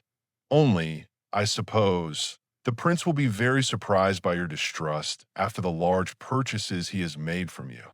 What are you saying, Viscount? It would be ridiculous not to believe. The prince's name alone is worth gold. Please select, and henceforth do not leave me without your protection. Very pleased. Lormel chose a magnificent set of pearls and rubies, and, having received his commission, left, taking the purchased item with him. Not believing his own luck, he returned home to calculate how many of the most important bills could be paid with the money earned from selling this jewel, of which Pierretta must never learn. But man proposes, God disposes. This time fate was against poor Lormel. About an hour after the Viscount had left, Pierretta entered the Merino shop. The actress wanted to buy a few inexpensive trinkets for her cousin, who was getting married. Since the worthy Pierretta was as stingy toward others as she was generous and lavish toward herself, she conceived of making her selection at Supermati's supplier, counting on the client being very compliant toward a favorite. The jeweler, knowing the actress, received her very politely and, with a sly smile, showed the bill prepared to be sent to the prince's hotel. Ah, thought the delighted Pierretta, he wants to soften my anger caused by his impermissible neglect and make peace. Suddenly, a brilliant new idea came to her: to take advantage of Supermati's generosity and make him pay for gifts intended for her cousin. Therefore, instead of a 50-franc ring, she chose a charming brooch worth 300 francs and said in a casual tone, "Add these trinkets to the bill you are sending. I assure you, the prince will not object." Very pleased with this profitable scheme, which would dazzle her poor relative without spending a cent, Pierretta left the shop. Suddenly she shivered and turned pale. What if the Viscount replaced the rubies with glass again? Perhaps he was already preparing to dispose of this item. This matter could not be left until tomorrow. Pierretta rushed to her carriage and ordered to be taken to the Viscount. Perhaps she would arrive in time to save the rubies. Wait, scoundrel! If you have done this wickedness, my patience is over. I will turn you over to Supermati without mercy, she growled. When the Viscount was informed of the actress's arrival, he thought she had learned of the prince's departure and had come to obtain more details, so he decided to receive her very dryly. But what were his astonishment, horror, and fury when Pierretta, still at the threshold, shouted, "I know Supermati is left, but as always he thought of me. I came for the set of pearls and rubies he entrusted to you to give me. Give it to me at once. The jeweler told me that you took it, and I came for it." The Viscount turned pale as death. His lips trembled nervously, and his fists clenched involuntarily. He was seized by a mad desire to strangle the shameless coquette who wanted to take from him the last anchor of salvation. But he would manage to defend himself. Measuring Pierretta with an icy, audacious gaze, he said contemptuously, "You are too hasty in your demand. This set was intended not for you, but for another woman, whose name I am not at liberty to disclose." At this unexpected reply, she straightened, her eyes flashing. Standing with threatening poise, she approached her opponent. Pierretta had entirely forgotten that she was an actress and a future princess. The daughter of a laundress raised on the street had awakened in her, full of audacious rudeness. Intended for another woman, whose name is a secret. Ah, ah, ah. A fine joke, growled Pierretta. No, I will tell you a secret. The secret of your trip to Lyon to exchange emeralds and diamonds for paste stones with the help of the Jew Nakvurst. I have in my hands, Viscount, all the evidence of your fraudulent trick and I will bring you to justice. Villain, robber, you want to steal from a poor woman what she earned honestly. This crosses all bounds. Return to me at once the item intended for me. Surely you are not, I hope, Supramati's mistress and future wife? Otherwise, I will expose all your dishonorable actions. Do you really think I did not see you pick up the gold solitaire cufflink lost by the prince and appropriate it? I remained silent to avoid ruining you. If you do not return my item immediately, my patience will snap, seeing himself caught and realizing he could not get rid of Pierretta. He opened the desk drawer, took out the set, and threw it at the actress's face. Here, vile wretch, out and never dare to come to me again. But know that with Supramati's gifts, it is over forever. The case struck Pierretta in the face, and blood spurted from her nose. Monster! Robber! You tried to rob me, and now you want to kill me, she shouted. Get out while your bones are intact, growled Lormel. But Pierretta had already lunged at him with clenched fists. Wait, scoundrel, blackmailer, street viscount. With these words, Pierretta gave him a sharp slap. Away, night jackal. Feeding on carrion? I'm not responsible for myself, cried the Viscount, trying to shake off Pierretta like a panther had latched onto him. Suddenly, she released him herself, lifted the case, and ran out of the room. Then she reopened the door slightly and shouted, Once in my life, I dealt with carrion. That was when I was your mistress. But after what happened here, you may be sure I will send you to penal servitude. The door slammed loudly, and the Viscount sank helplessly into his chair. His face was scratched, his tie torn. In the next room, Pierretta's footsteps could be heard, running away with her dearly won treasure. Oh, Viper, how can I crush you so that you bite no one else? Wailed the Viscount, whose frayed nerves could not withstand such a shock. He covered his face with his hands in despair and wept bitterly. If Supramati had known what drama had unfolded among his friends, he certainly would have felt pity for the Viscount, but he suspected nothing and was hurrying only to reach Venice. Returning home, Pierretta gradually calmed down. The mirror convinced her that her nose was not badly damaged, and inspecting the set brought her to light. As her spirits improved, her anger at the Viscount subsided. Only Lormel's words about another woman troubled her. True, she had never noticed Supramati courting anyone, but the rival could belong to a world Pierretta was excluded from. And who knew? Perhaps the whole story of the prince's departure was nothing but a simple fabrication. Driven by jealousy, she decided to find out everything, and that same evening sent her maid to gather information. Learning from a reliable source that the prince had indeed left and would not return soon, Pierretta decided to temporarily replace him with someone. She also did not want to quarrel completely with the Viscount, who, though entirely ruined, could harm her. On the other hand, he could be useful, as it happened more than once. But how to help him? After careful thought, she settled on a plan that reconciled their interests. The Viscount's main creditor was Baron Mercandu, already mentioned before.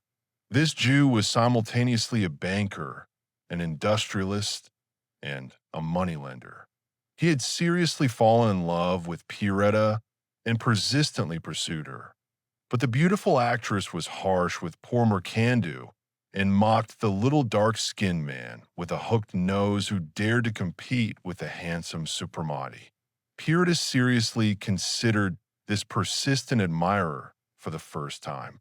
For several weeks, she could bestow her favor upon this fool with a bulging pocket, and then throw him out once someone better appeared, thereby securing a postponement of the Viscount's bill payment. Having considered everything, Pierretta reread Once more, the passionate letter Mercandu had sent her 2 days earlier along with a wonderful bouquet. Then she wrote him a polite note inviting the banker to spend the evening with her. Pirita dressed in a gorgeous peignoir and adorned herself with a mass of diamonds. She wanted to display the generosity of Prince Supramati and stir a sense of competition in Mercandu. The banker arrived beaming, and Pierretta's gracious reception completely enchanted him. They spent a pleasant evening and dined merrily. When Mercandu drank another glass of liqueur, which Pierretta customarily offered to her intimate friends, he felt doubly intoxicated. Embracing the beautiful actress by the waist, he tenderly asked, "If you have, little one, any wish, entrust it to me, and it will be fulfilled." Pierretta gently patted him on the cheek. "I do not trade myself, nor sell my love. You should know that. But if you wish to give me a little keepsake to remember this happy evening, buy me an ivory fan decorated with turquoise that I saw on Mere Street. I allow this to please you. But if you wish to give me great pleasure, postpone payment on the bill of poor Viscount Lormel, who is in a very tight position.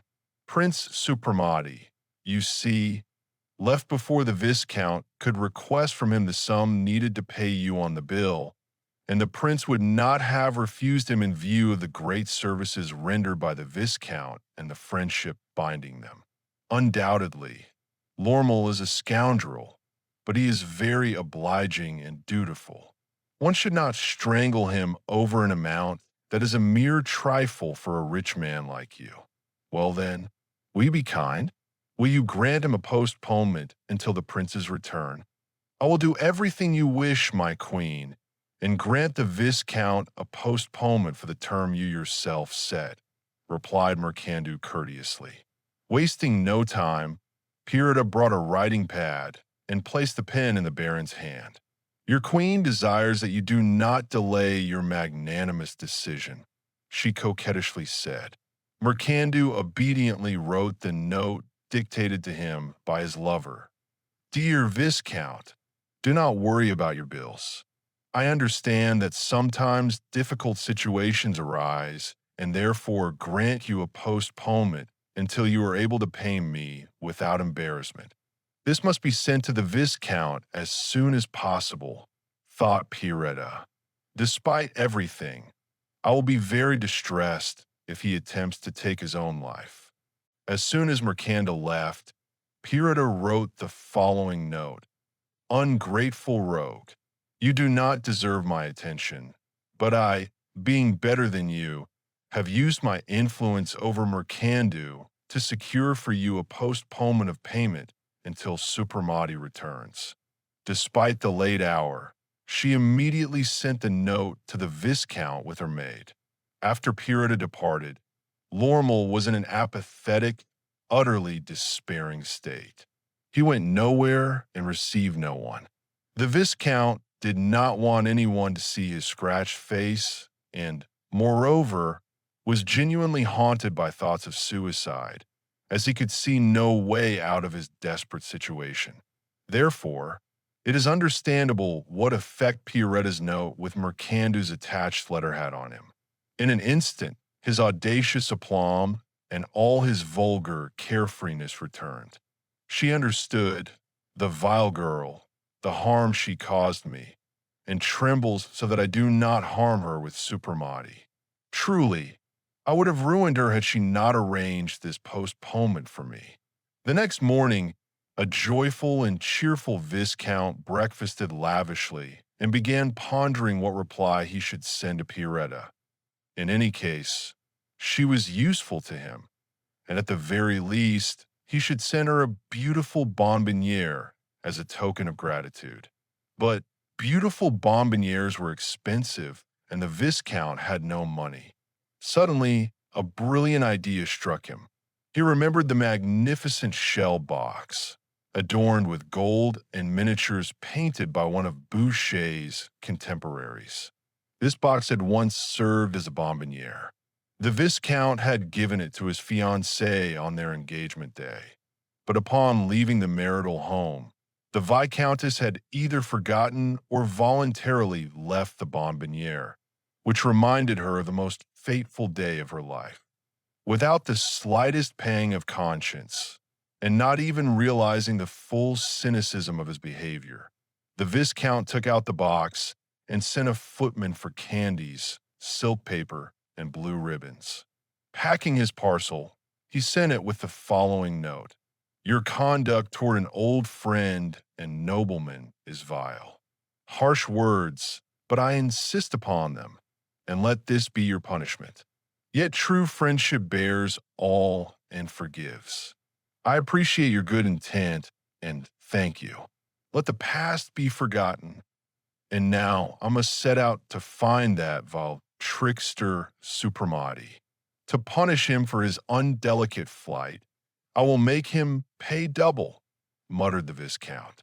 While the events just described were taking place in Paris, Supremati arrived in Venice. At the palace entrance, he was met only by the steward, who informed him that Nara was spending the evening with acquaintances and escorted him to Narayana's former rooms. Learning further that Nara would probably return very late, Supremati decided to postpone his meeting with her until tomorrow and ordered dinner to be served, then went to his study. When left alone, memories overwhelmed him. He recalled the first night he spent here, the awkwardness and indecision with which he tried to play his role. Now he was accustomed to all this. He felt like a prince and a millionaire. His modest and poor past had faded, ceased to be reality, and the endless future stretching before him filled his soul with a strange sense of duality. This long life seemed at times a precious gift, at others frightening like some unknown danger. He feared all that he must learn, study, and conquer to transform from a petty doctor with a narrow horizon into a sorcerer or magician. He had already encountered extraordinary, astonishing mysteries, not counting the darkest, most terrible, and hidden from humans, the secret of the elixir of life. This secret had been rejected and mocked as absurd nonsense, a childish utopia of medieval alchemists. Yet it was reality. He had proven this personally on Narayana, on Nara, on Ebermar, on Tortosa, and many others. Memories of Nara gave a new direction to his thoughts. Supremati took a photographic card of a young woman from his desk and immersed himself in contemplation of the charming face and large eyes looking at him as if alive. The same enchantment that Nara's presence had cast over him returned, and the conviction that this strange and bewitching creature belonged to him made his heart beat intensely. The adventures of the past 2 years, all doubts and fear of the future, all vanished in a feeling of proud self-satisfaction and awareness that he was immortal and Nara's husband. He awoke quite early. The footman Grazioso reported that Nara awaited him for first breakfast. Since the time he had feared being late to the clinic, Supremati had never dressed so quickly. He was ready in a minute, and Grazioso led him to Nara's rooms, which he did not yet know. He burned with impatience, completely forgetting that he returned far from the perfect husband. But what of that? Did he not have at his disposal the universal husband's tool, lies, and the hope that she does not suspect his escapades? Finally, the servant lifted the heavy blue velvet curtain and modestly withdrew. Supremati entered Nara's boudoir. It was a large room in Renaissance style. In the center, on a table with carved legs, breakfast for two was served. By a wide-open window overlooking the canal, Nara sat on a small sofa. She wore a morning white batiste dress. She gazed thoughtfully at the canal where boats glided. At Supremati's entrance, the young woman turned. Her large, bright eyes looked at him mockingly, and he blushed deeply. Ignoring her outstretched hand, he sat beside her on the sofa, drew her into his arms, and kissed her on the lips. Nara did not resist, but she did not return the kiss. Then, slipping deftly from his embrace, she said with a smile, "I see, dear doctor, that you have received good training, had no lack of practice, and have learned to handle ladies boldly. You are deeply mistaken. You form such an unfair opinion of me in vain," muttered Supermati. Nara rose and moved to the table. She took a cup and offered it to her guest. "Here is your chocolate, dear Supermati. While eating these sandwiches, listen to what I will tell you. All men, when they commit foolish acts, try to cover them with a web of more or less clever lies. It is a universal human weakness. But no creature in the world lies as much as the husband, for infidelity is a specialty of people in this category.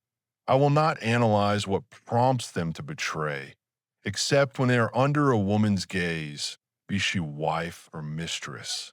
But the indisputable fact, no one abuses lies as much as these gentlemen, whose snouts are always clean, who, like ostriches, imagine that hiding their head hides the rest. The comparison is not very flattering, but as for me, Supramati began. For God's sake, do not lie. Am I asking for an account of your deeds? I myself gave you freedom. Did you find a single letter from me with reproach in Narayana's drawers? Then I would have had the right to demand, but I did not exercise it. Does one demand that which has lost all value? I know there are women who cling with blind obstinacy to a man, though they should long since have lost all respect for him. I forgive them, for they are mortal women whose short life does not allow them to fully taste aversion to husbands and finally bury all illusions in jealousy. Jealousy is a weakness, often unfounded, noted Supramati. You are mistaken, my friend. Jealousy is a barometer of love. When a wife ceases to be jealous, calmly watches her rival to whom her husband gives his heart and time, and does not care about the changes occurring in her husband's harem, it is a sure sign that love has died and there is no hope to revive it. Jealousy is the fear of losing what is dear, and while it smolders beneath the ashes, love may still be revived. But if jealousy has died, nothing will revive the image of the beloved, surround it with an aura, or make the heart beat faster at its approach. Indifference is the tombstone on the grave of the beloved. Nara, exclaimed a deathly pale Supramati, do you already despise me to such an extent that you have ceased to love me?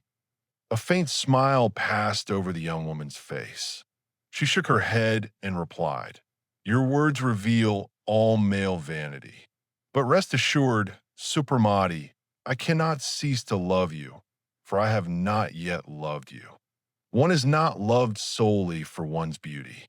Appearance predisposes, true, but it is far from a talisman that creates love. True attachment must be earned and deserved. Only in animals does instinct replace qualities of heart and mind and satisfy both sides. I confess, real society almost fits this definition, and instinct suffices to meet its demands in love. Virtue is no longer regarded as the basis of happiness. Men consider it laughable, inherent only to maniacs. While for a woman virtue is obligatory only so long as it satisfies the male's animal jealousy, and a virtuous woman is seen as deeply limited. Yet common opinion cannot apply to you, a developed person on the threshold of initiation. You are not blinded, like Narayana, by luxury and vanity. You must understand that two developed beings cannot love each other solely because instinct drives them. Their attachment must be based on mutual respect. I would like to love and respect you, but not in the way you emerged from Pierretta's school. Seeing Supermati's face flushed with color, Nara added, "You certainly did not like what I said. Men dislike women who judge them, analyze their qualities, and with clear, indifferent eyes see their weaknesses.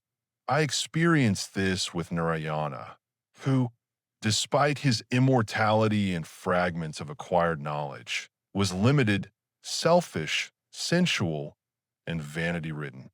He liked his mysterious role and, instead of developing his mind and refining his feelings, nurtured only the human beast within, which ultimately devoured him." Supermati lowered his head, his face glowing with a vivid blush. He felt ashamed before this intelligent and observant woman for the phrase he had so naively uttered, revealing his vanity. He had truly deserved no love from Nara. On the contrary, his careless delay could awaken her anger and offend her self-esteem. "You, Nara, are a strict judge, and your words are sharper than a razor," he said after a brief silence. "I do not deny that your rebuke is deserved, and I foolishly wasted my time. I did not love, but, as you put it, allowed instinct to speak, and I was satisfied by the company and love of a creature like Pierretta. I do not judge you harshly, Supermati, and have no desire to offend you. I have only learned to observe people and events.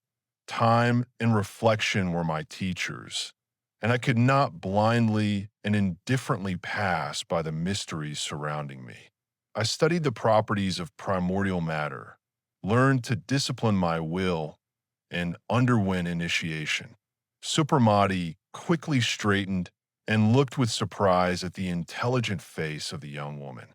"Why did you not tell me that you are initiated? I would have chosen you as my mentor." "No, you did well choosing Tahira. A woman can only imperfectly guide a man. But if you wish, I will accompany you, help you, and be your test." "You? I do not understand this." "Yes, me. In my presence, you will learn to conquer the flesh and love spiritually. At this moment, my words are obscure to you, but the time will come when you will understand me and, I hope, love me with a feeling different from that for Pierretta," she finished with a sly glance. Nara arose and moved to the adjoining study, followed by Supermati. "You, Nara, are a mysterious being," he said, sitting beside her and kissing her hand. "Will you tell me your past, or must I first earn and acquire your trust?" The young woman paused for a moment. "On the day of our wedding, I will tell you the story of my life, as well as the details of Narayana's death. It will be a dreadful lesson for you." "And when will you set this happy day?" he asked, looking at Nara pleadingly. "Truly, I should reward you with a long postponement for having been so slow to unite with me. So far, it seems you have not hastened to celebrate this happy day," Nara replied mockingly. Noticing Supermati's embarrassment and disappointment, she added, "Fortunately, I am not vindictive. Now that due honor has been given to Narayana's memory, we may think of our future, and I consider it possible to set our wedding day in 2 weeks. Speaking of marriage, have you thought how to arrange it? Everyone considers you a Buddhist, yet you undoubtedly wish our union to be consecrated by the church. I admit it would be very hard for me to limit myself to only a civil ceremony. I'm a Christian to my very soul. I considered that and spread the rumor that Narayana was baptized and converted me to Protestantism. That conversion was supposedly the reason for the cooling between you and your brother. Yet you respect my Christian beliefs enough to agree that the Christian church may consecrate our marriage. Thus, one Protestant minister belonging to a free church can marry us. I know him, and I am sure he will not refuse. One more word. Tonight, I will invite some friends and introduce you as my fiancé. Do you agree? Oh, of course, replied the beaming Supermati. Now, farewell until lunch. I have something else to attend to, said Nara, extending her hand. Supermati returned thoughtfully to his rooms and pondered his conversation with Nara. Until now, little had been said about love in their meetings, but much bitter truth, and yet this strange and intelligent woman irresistibly drew him to her. Everything she said was bitter truth. Was a generation in which he lived truly devoid of ideals and principles? A family based on personal gain, shaken by selfishness and indulgence, could not support such a situation. Living among parents constantly at war, or so indifferent to one another they seemed strangers, where could unfortunate children acquire a sense of love and mutual selflessness that ennobles a person and guides him in life, instilling consciousness of duty and respect for the law, not the law written in the code, for man will always despise the letter, stealing or debauching with impunity, but the law of conscience? The demoralization of the family always led to the downfall of nations. He involuntarily recalled Ebramar's words about the slow but inevitable destruction of the planet, exhausted and plundered by greedy humanity. With a mixed feeling of happiness and fear, he asked himself what life would be like with an outstanding woman, granted to him by fate, a woman who had studied mysteries and read thoughts. At times he almost feared her, so far above him she seemed. And again he vowed with fervor to devote himself to study. He did not want, like Narayana, to fall victim to the laws he could invoke without being able to control them. In the evening, a small gathering of the upper circles of Venice assembled in Nara's salon, and the hostess introduced Supramati to her guests as her fiancé. The news of their engagement surprised no one. Everyone understood that a young and beautiful woman could not remain a widow forever, and her marriage to her late husband's brother guaranteed her all the privileges of position and status she enjoyed. Moreover, he was handsome, courteous, and charming enough to be loved. As for Supramati, it was entirely natural that he fell in love with such a captivating woman. Therefore, everyone almost sincerely congratulated the betrothed and wished them every blessing. Champagne was then served, and Nara invited those present to the wedding, set for 2 weeks hence. But very modestly, in the most intimate circle, added the young woman. My first marriage was accompanied by noise and pomp. Repeating such a ceremonial occasion would awaken in me too many sad memories.